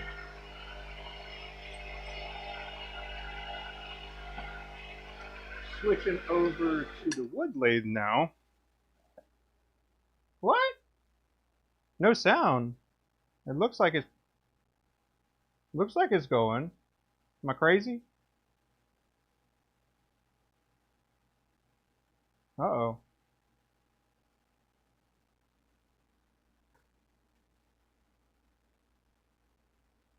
No sound?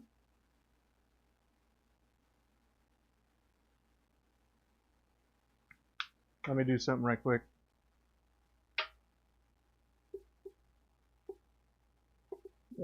Do that, do this, and some of this action. Let me check. We got sound. There we go. Yeah. Are we good? We're good. We're back at it. Thank y'all for letting me know. The mic that I have, well, the first mic actually doesn't last as long. I've used it for quite a while now.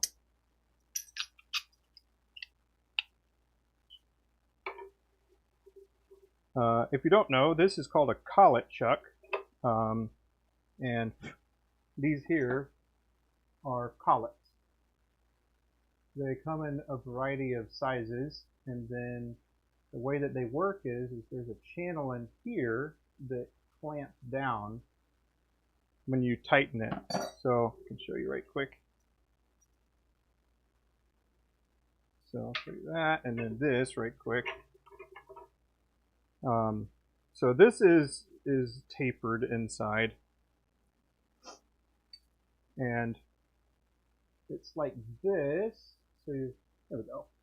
So you can see the way that the collet works is there's threaded right here, and you have the outer collar that goes in, and you need to lock the collet into that spot here. There we go. So this little channel right here is for this part here. So when you put a collet in, you want to make sure that you snap it into place, and so it won't come out. And then what it does is as you tighten it, or yeah, as you dial it in, it closes these little spaces in here, and that's how it holds on to it. And the actual the distribution of where it's holding is more even as opposed to having just a chuck that's just grabbing something. This is slowly, like circumferentially grabbing something, kind of like a snake is what we were talking about before. So pretty neat. Let's see. I don't know if my sound was on when Robert said hey, but hey, Robert, how you doing?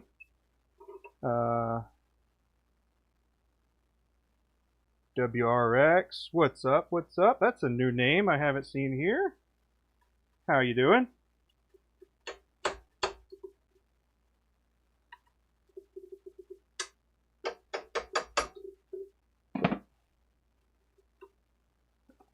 Good, good, good. We have sound. Good, good, good.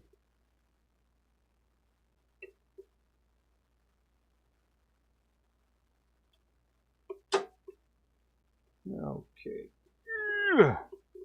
So this part right here is actually just done very similarly to how a barrel is of a regular pin. This part here is the diameter target that I go for. Let's see. And then this is, you want to true up a blank or have a perfectly straight blank in order to use it over and over again. So when I turn this on, there shouldn't be any movement here. So it needs to be like perfectly concentric. That way everything is midline and it's not offset. So this is essentially a way to turn between a center, right? Because the center point of this should be the center point of this as well to avoid being offset. And if this was wonky, like if this part was turning, if I had a higher point on this, it wouldn't be perfectly concentric, which is bad. That would lead to your diameters needing unfortunate refinement. And if you cut too much, you'll find that it is pretty much impossible to get it to where you need it on something that's this small, because you don't have a lot of meat to take off here. People often wonder how I get this on my live center. Well, this is kind of how. I use it and then it just gets cut over time. But the next step here for these sections is to get them trimmed down to the diameter I want them to be, which is 12, and then I will shape them from there. On the inside, it is about 8 millimeters. So the narrowest part of the pinch of the section is about 10 to 10 and a half, which gives me the 1.75 wall thickness. So that is how all of that is, if you didn't already know. I will be turning Morty on, the dust collector, so it will be a little bit louder.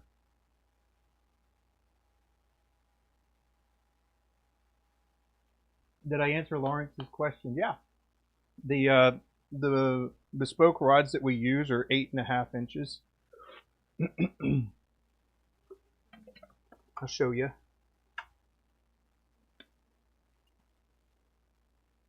So there we go. They're about 8 to 8.5. It depends on how much it sinks or it gets settled or something like that. So it's about 8.5 or so. What?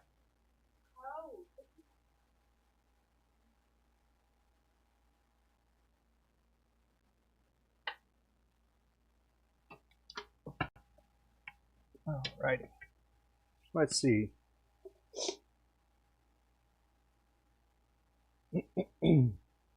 Yep.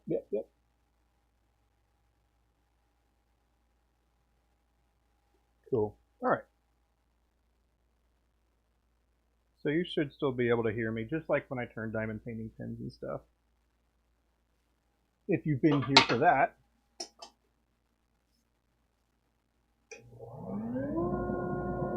This is my Morty Turner honor. But Abby was over there and did it for me. Okay, so for this, I am going to go ahead and get my calipers. These like to go all over the place sometimes. But we want 12 millimeter, and we're going to set it at 12. We're going to lock it into place. Yeah.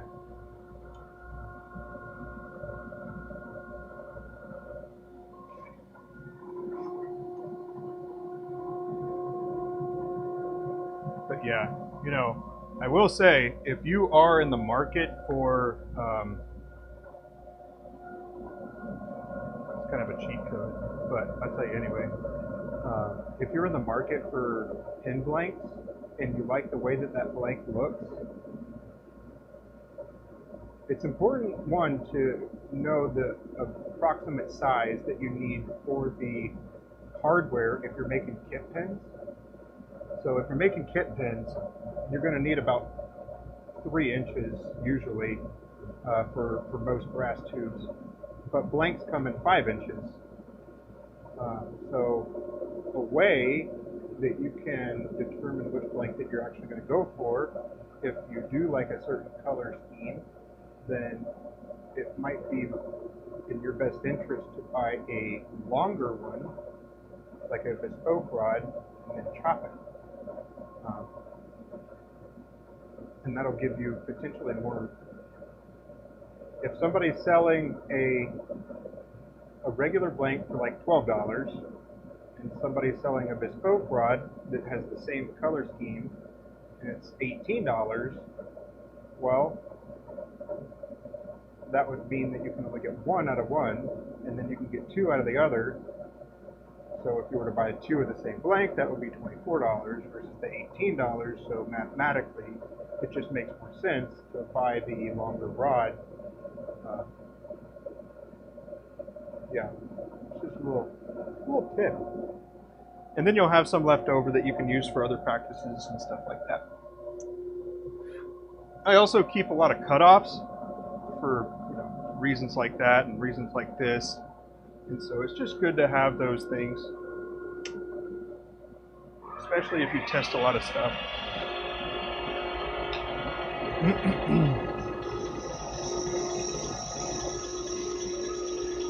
Fortunately for this blank, I don't have to go too far. It started off at, I think, 15 millimeter. So I only need to turn it down a little bit.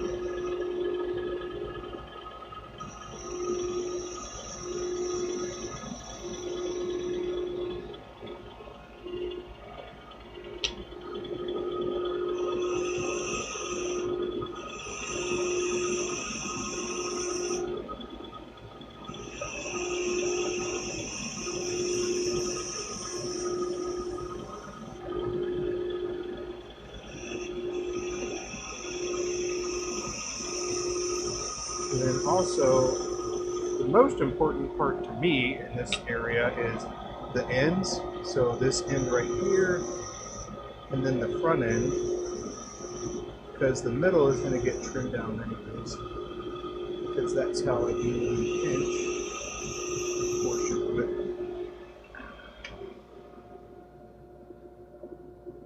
So you can see that that goes over a little bit. This is not quite, but we're almost there.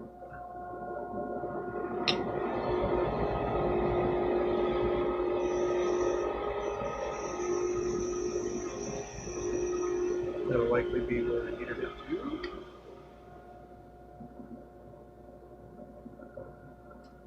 Okay, just kidding, almost.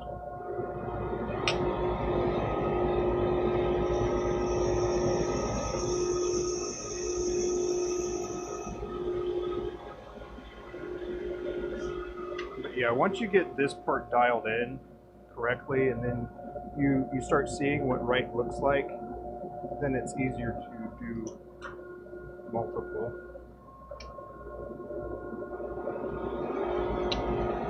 So I'm going to trim this part a little bit more, and then we'll go into shape.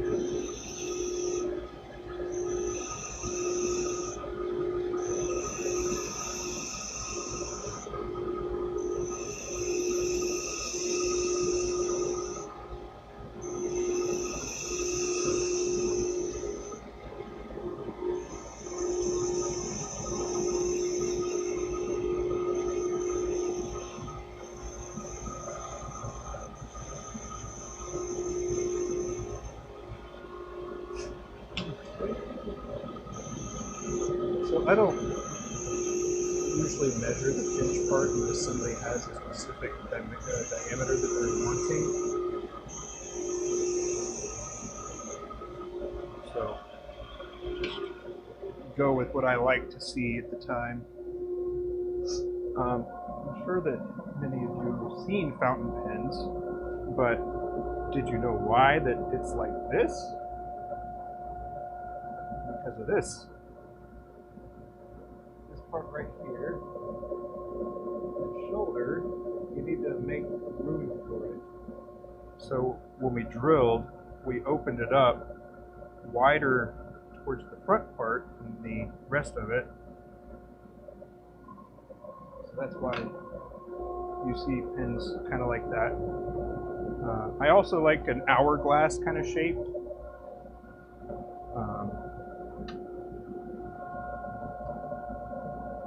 So that's good. Keep that in place. We're going to square this up a bit more.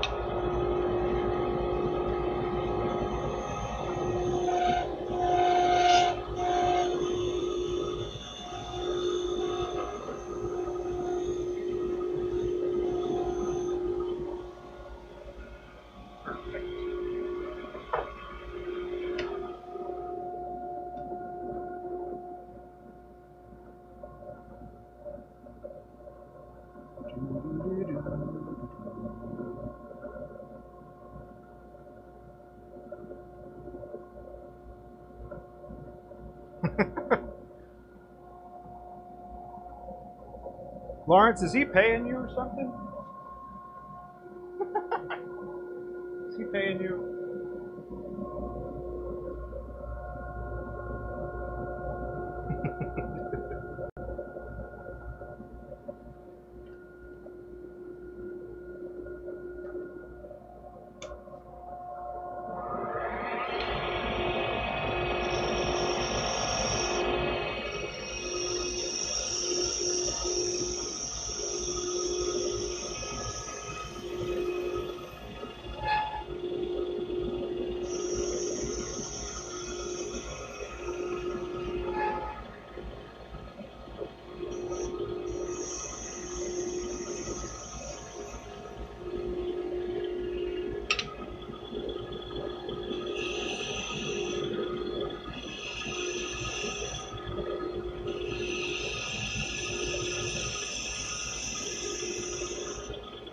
So typically, so this is a 25 millimeter section, and if I was going to make a 20 mil section, I think that the hourglass shape lends itself to be more appealing for a little bit shorter of a section.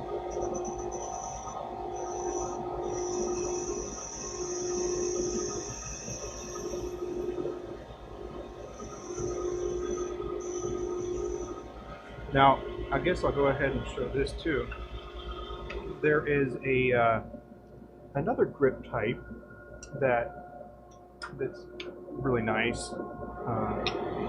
That might look a little funky, but it's more comfortable for my particular writing style, where I like to hold my pen a little bit further back on the section, whereas Abby likes to hold it as close as she can to the front. And this is kind of like a fine-tuning sort of thing, but this is another take on the section itself. So before I was all the way up here doing that, but we're going to actually have this a little bit further back. And so when you think about where the pinch is basically the narrowest part of it.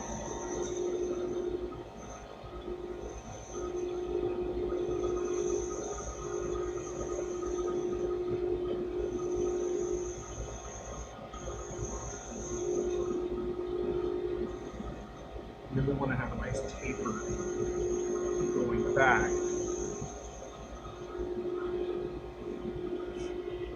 A little bit like that. Make sure that it's measured correctly. Yeah. So what this allows is for a little bit further back when you're holding the pin,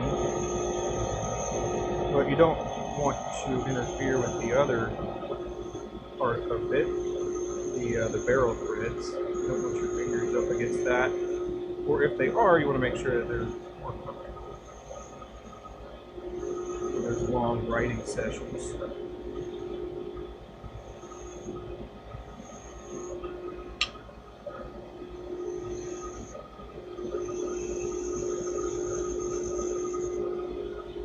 So this is kind of a in between an hourglass and a modified regular.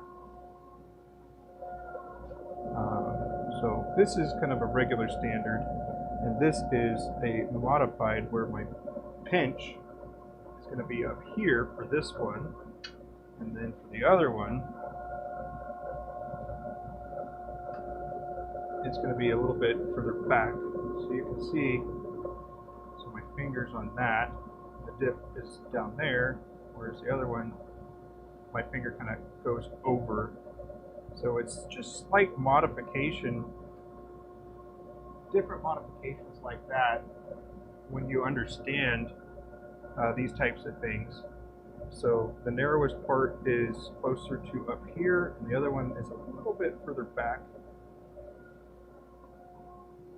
and a little more taper too. But for the sake of consistency, we're going to continue doing them the normal, I guess, standard way. Who's Reese? Reese's Pieces. He's another pin turner that makes YouTube videos on these types of pins. But he does videos of like one pin. I don't usually make videos,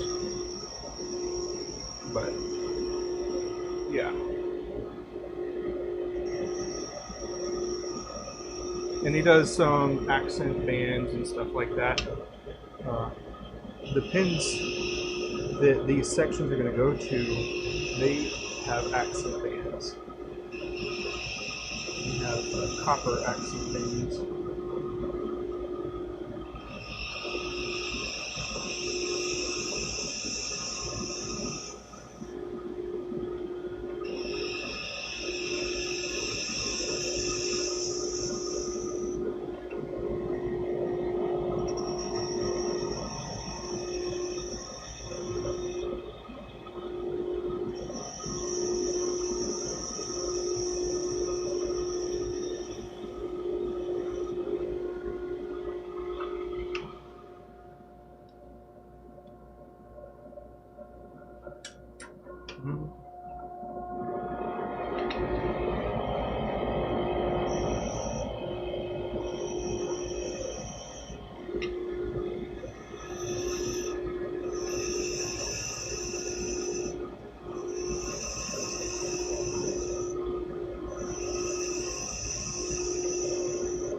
So you'll probably see that these are green, but believe it or not, these are black. Once they get sanded and polished, they'll be black, but they appear green right now. At least they do to me.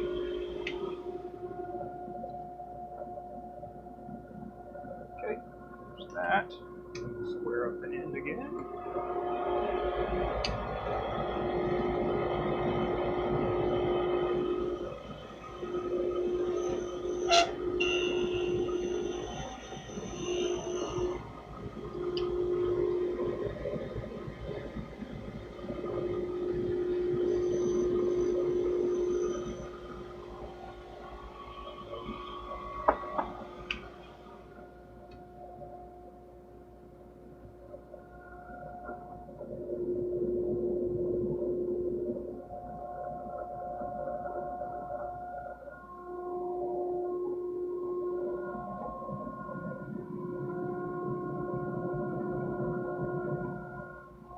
Okay, so far, this is what we've got. Oh.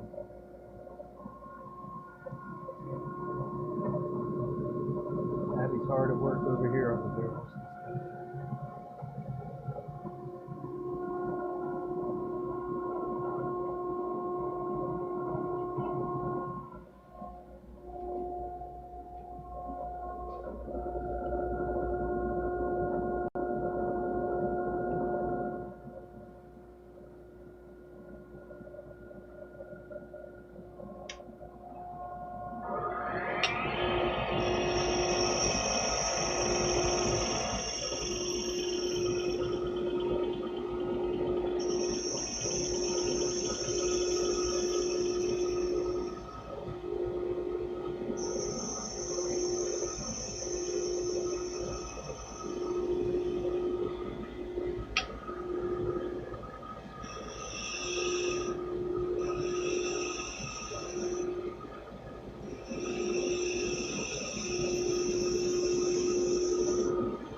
Thanks for showing us how to make pins. Trying. And you're welcome. You are welcome. That is how I learned as well. That as well as trial and error. But yeah.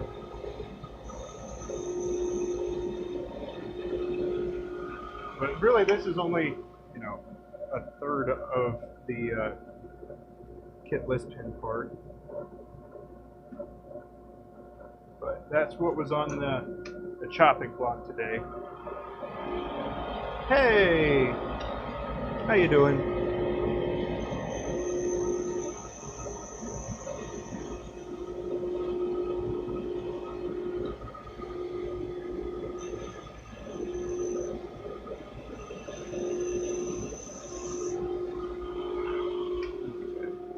Shaping now? Yes.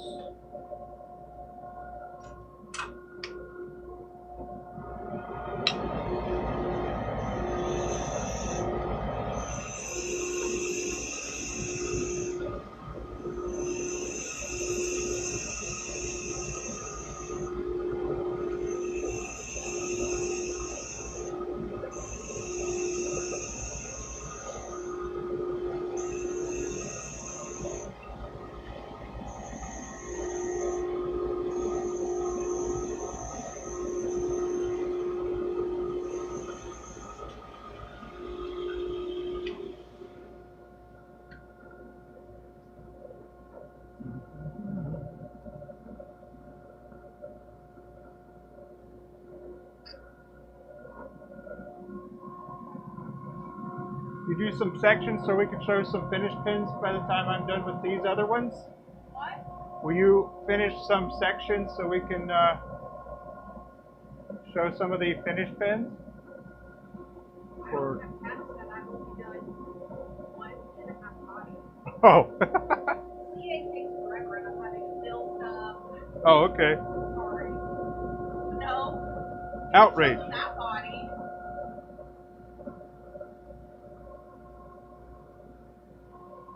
Let's see. Let me see the body.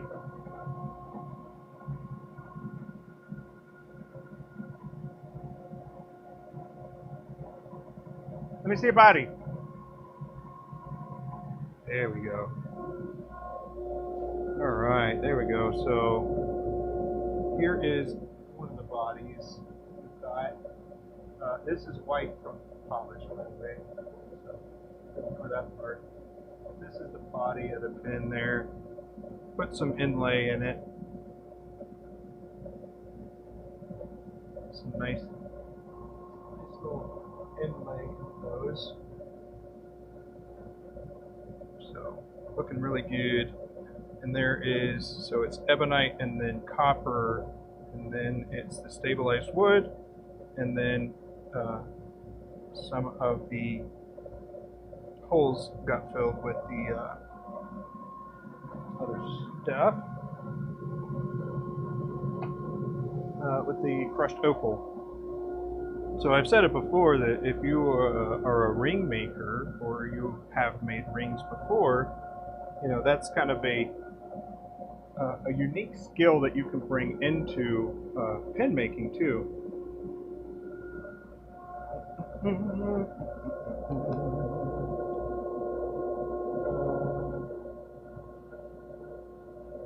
Yeah. Yeah, go check it out. Check him out.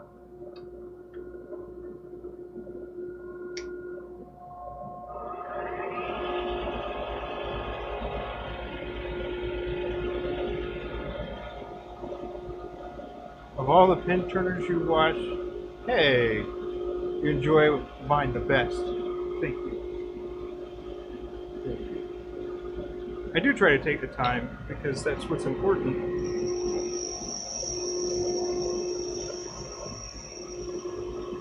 To me.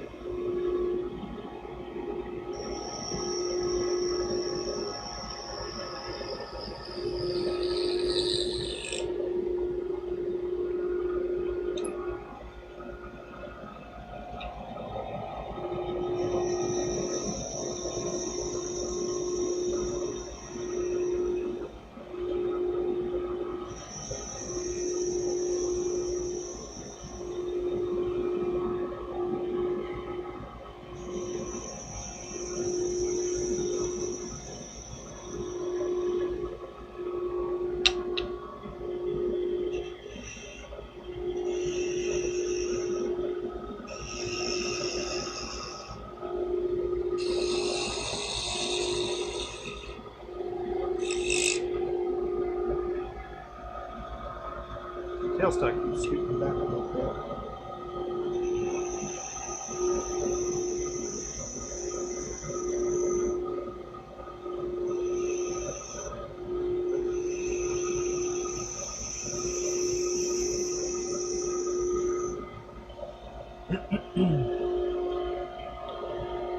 Still waiting for me to get my class up and running. Well, as far as sequence of events for me, it is going to be kind of a progressive approach to learning turning in general, but it will be offered on a platform called SOOO, and it's basically going to be a community type of thing where we can have, I guess where I am able to have specific areas or specific classes that I can also basically do demonstrations on and stuff like that. I know I could use YouTube for it, but as it relates to communicating with people in general, it is more complicated to communicate with people on SOOO on YouTube. It is harder to communicate with people on YouTube. So like when I want to talk to someone specifically, it's difficult to reach that person. So it is, and then it's also the same the other way, right? So the whole point of the community is to make it so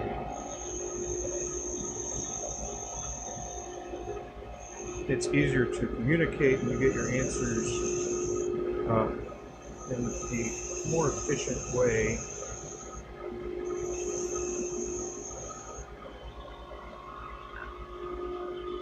That is at least what I think about it.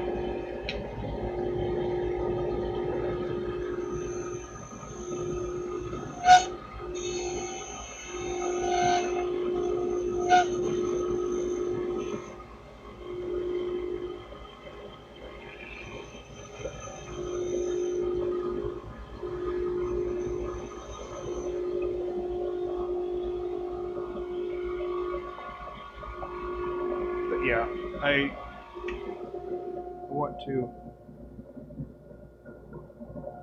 build that. Let's see. Hey, thank you. Armin, how you doing? You bought the tools to make rings on your diapating pins? That's awesome. Have you tried them out yet? The beading tools?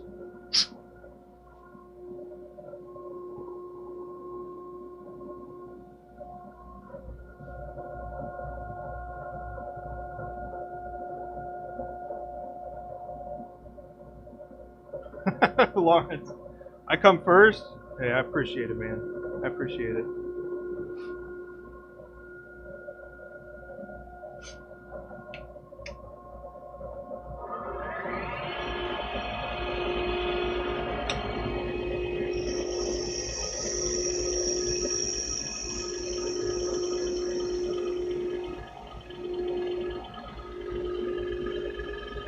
Just hope you can afford it. Oh my goodness. How much do you think it's going to cost?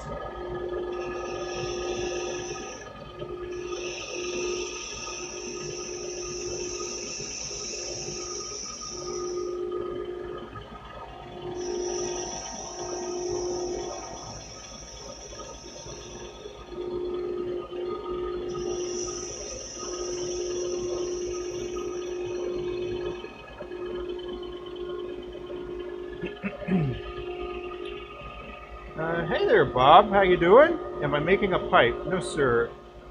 I am making sections. These are fountain pen sections.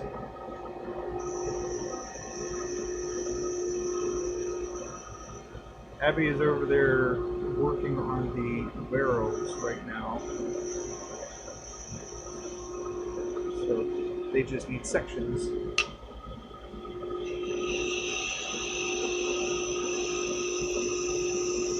But I have not made a pipe before. I don't know if I will.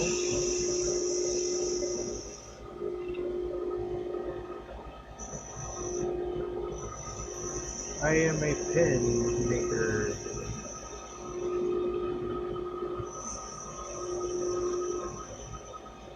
So pretty much all that I do is make pens. I make a pretty good variety of pens. And I do my best to, within reason, educate people on aspects of turning.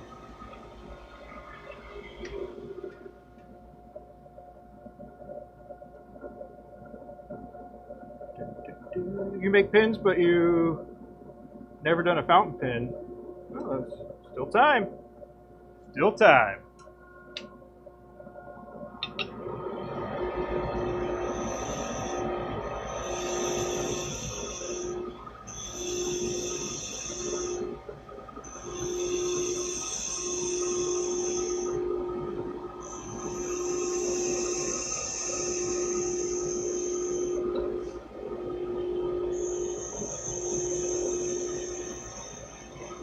Fountain pens are, I think, one of the more complicated things to turn. There's just a lot of steps, and you kind of have to think about things in reverse. So I think that is one of the more complicated aspects of it. But as far as hard, they are hard to do until you get a good sequence down.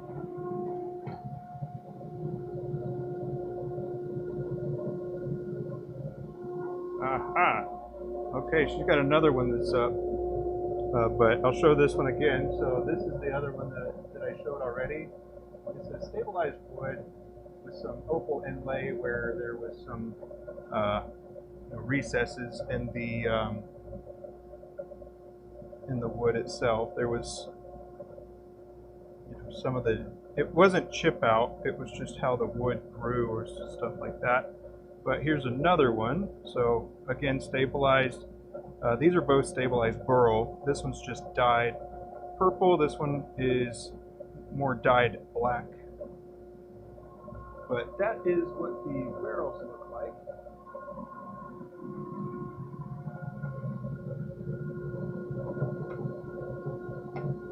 And they're going to have a black ebonite cat for the black ebonite section. I am working on these sections right now.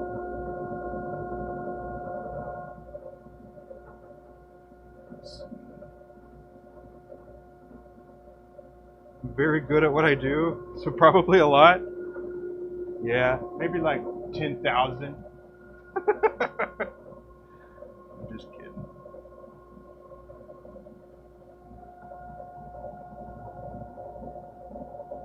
I don't know. I'll be honest, I don't know. So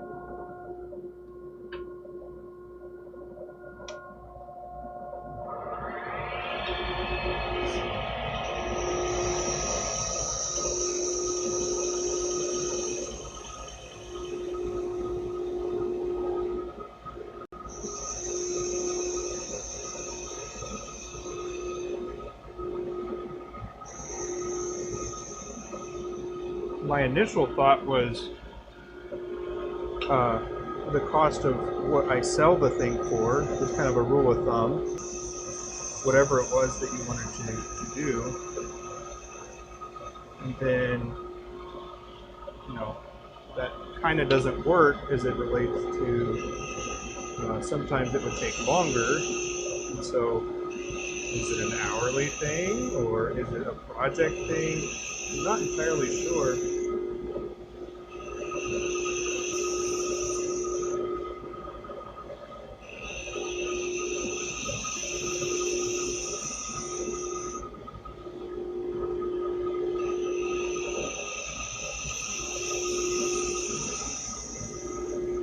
Because, I mean, if you think about it, if you sold a pen for $100 and your goal was to make, I don't know what a normal, I guess like,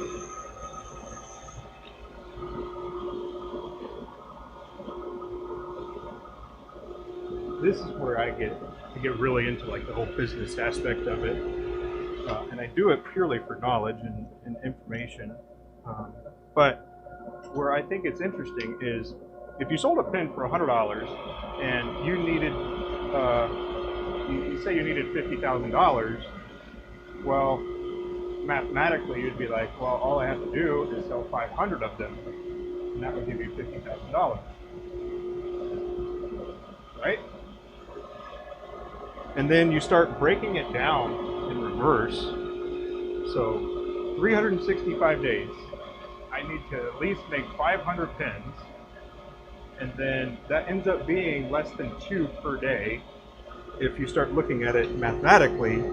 But that's only one part of the problem that as a seller that you would need to solve, because you can make them, but the next step is selling them. So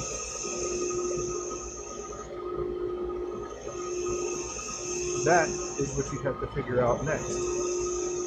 If your target was, I mean, really just figure out what the cost of it is and how much you sell something for. And then that gives you rough math, right? That's not solely business math, right? Because you have to factor in material costs. And that's something that's often overlooked. I think people don't really think about that sometimes. like, oh, I sold a pen for $100 or $50 or $20, but let's say $50, but the blank cost $10, and then the kit that you put it on cost, I don't know, $10 or $15. We'll say 10. So you didn't make $50 because you spent $20 on materials. That's not factoring in time spent for shop time, for the whole aspect of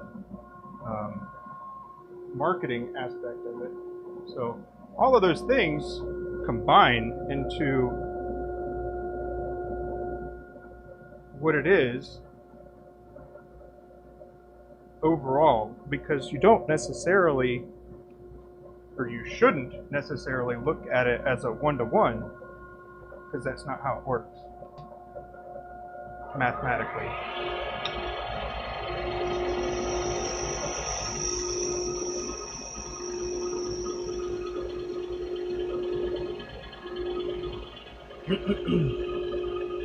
Listen to Johnny knows a lot about fountain pens. Hey! Thanks, Brian. I thought you were still out there somewhere. I felt your presence. And thank you for that. But, you can break down any business like that. And then the other thing is you just add more variables. So that's kind of where I have fun when thinking about different things.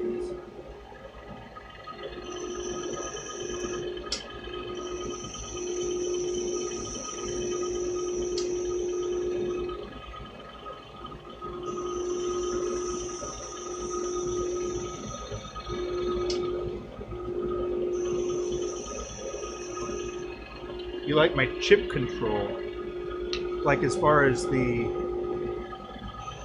how I'm peeling off the material and turning away the material. That's something that isn't taught even in the Easy Wood Tools thing when you get it. Like, this is an Easy Wood tool, and I don't really care what it is. I just like the length of the handle. I think this design of the handle is fantastic because it allows me to come up for a lot of control, and then I have a bigger lever on the back side here. I've kind of been different when it comes to what it is.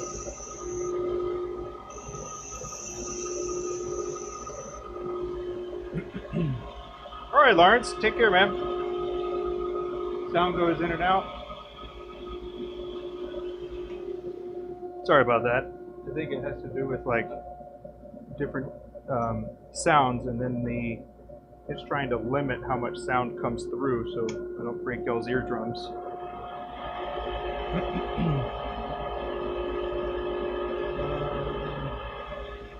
Driving home? Right on, man. Drive safe. Drive safe. Is it icy where you are on the road? It was icy like the first day of the storm, but it all just kind of went away.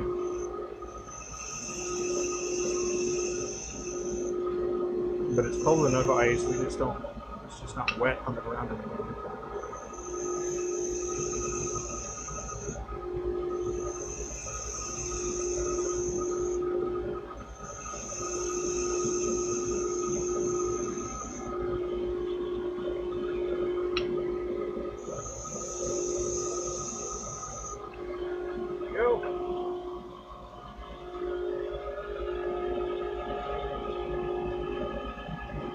Not yet?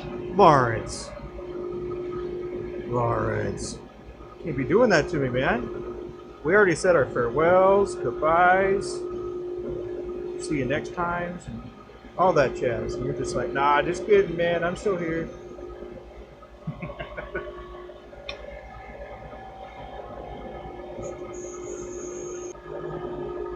pretty much all gone. You're supposed to get another round. Yeah, we are too. It's supposed to snow quite a bit actually here in North Carolina.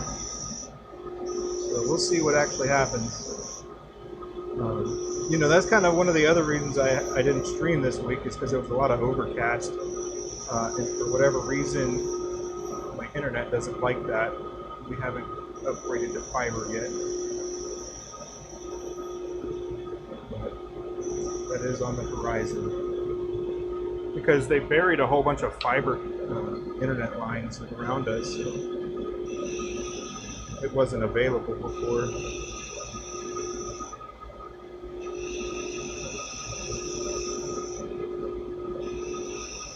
But we want that speedy upload and download speed.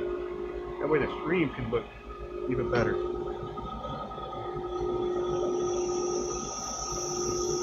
I think another one of the things is my computer that I use for streaming is a little on the older side too, and it's running a software called OBS, and I've got multiple things plugged into it, and it just might not be enough power for the actual tower of the computer.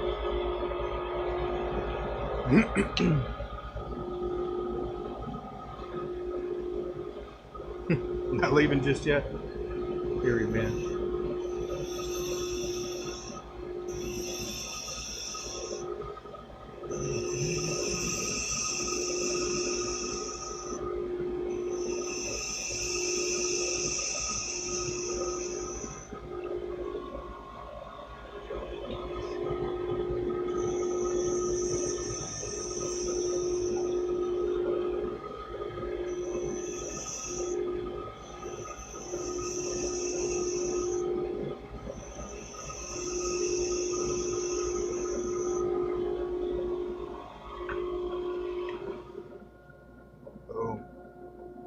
Your sister lives in NC up in the mountains? Cool. Is she going to school there?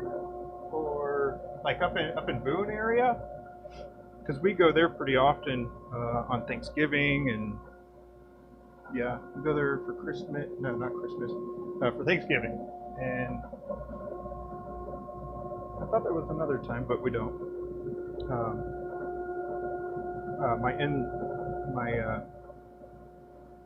My in-laws have a house up in the mountains.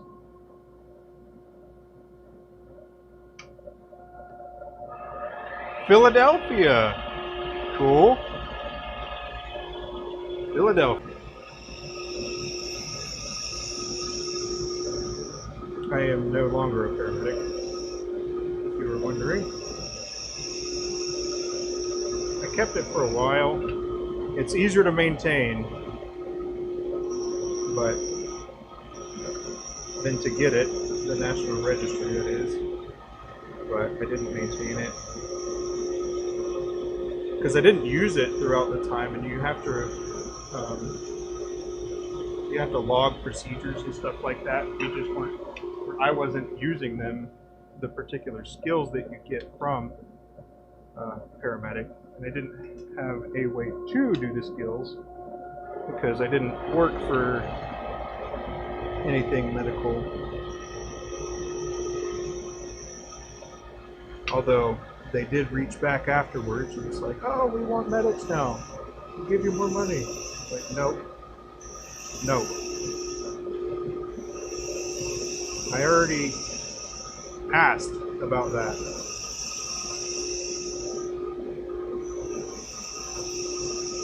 Dismissive answers said it all. So now I make things. But I don't think I would enjoy necessarily being a street paramedic. I was in the military as a medic.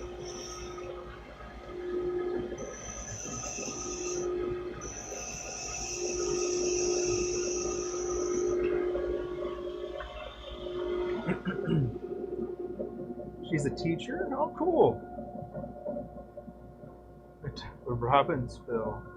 Tiny little town, huh? What does she teach?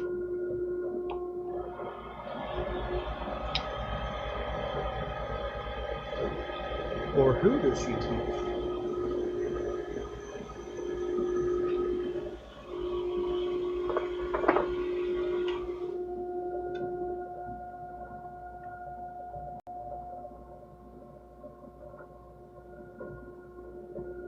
All right.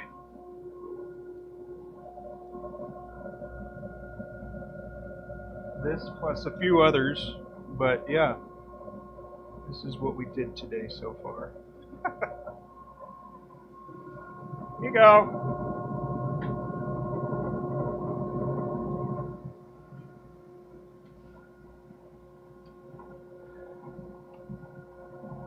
First grade. Oh man, that's fun. That's fun. When I was in high school, I used to teach. I used to teach little kids how to swim. I was Red Cross certified water safety instructor, which was a good time.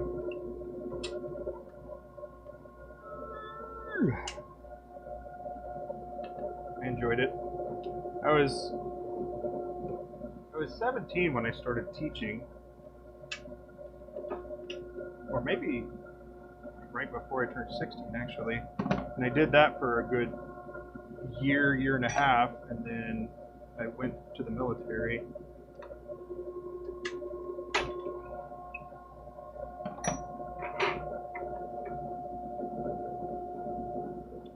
Have I ever heard of Fontana Dam? No, I have not. What's that? Oh, a dam. Which reminds me of a joke. What did the fish say when it ran into a wall?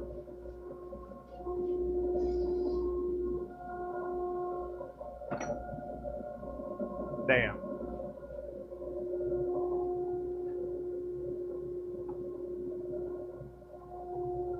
Give you a little sneak peek of what these are going to look like. So these are going to be the bodies of the pen that we're making. So they're color shift. It has interference powder in them. So it looks blue, but then you can kind of see it. It changes to purple and then to blue.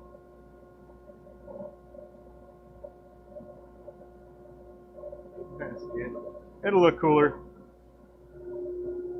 And then these are similar interference powder, but they are also color shift from purple to blue. Oh, you can see this one. So blue and purple.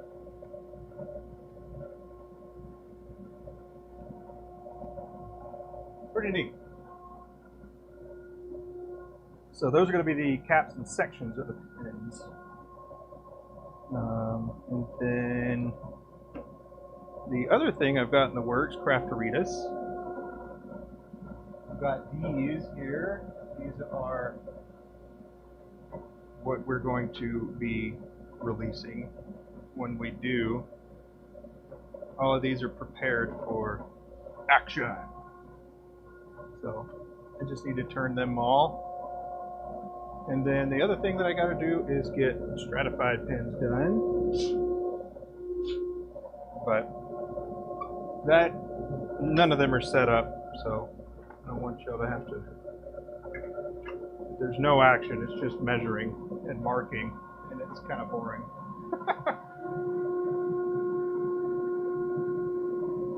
So, yeah, that's what it would end up being if that was the case. Oh, let me turn. Hey, Abby, will you turn Morty off? Thanks. Love the blues and purples. Yeah, Abby did a good job with those. Did a good job. They're gonna also probably make some nib holders with them too. I've got a couple commission things that I've got to get done, but I'll probably do that either today. What time is it? Nope. Probably do those tomorrow. Some of the commission things. But yeah, man, that's all we did today. It took almost 3 hours to make 10 sections.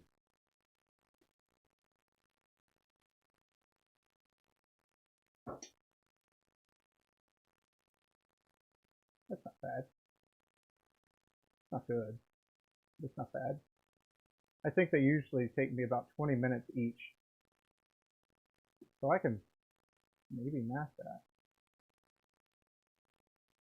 So it is more efficient to do them in batches. Yep. That is a fact. But it probably also makes a difference when you're talking to people and stuff, so. Ooh. Thank you, thank you. Those blues and purples, yeah, they're cool. Come on, go somewhere in Mississippi. Ole Miss.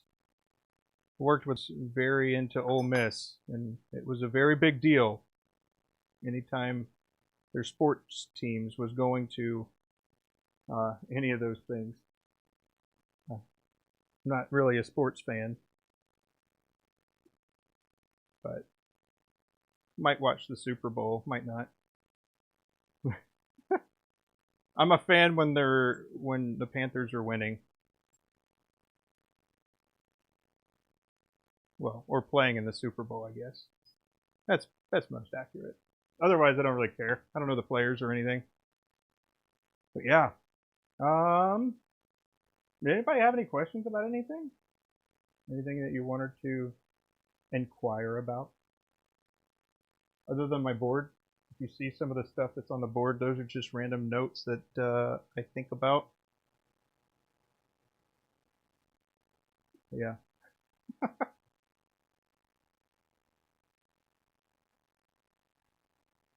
Well, if there are no questions, I appreciate your time. I appreciate you hanging out with me. It's definitely a good time.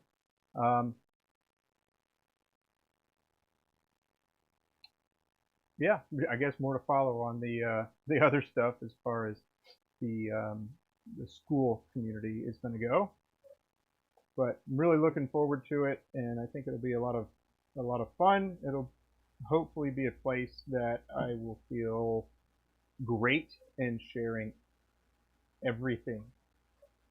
But that's the plan. Want to be able to share all the different ideas that come to mind.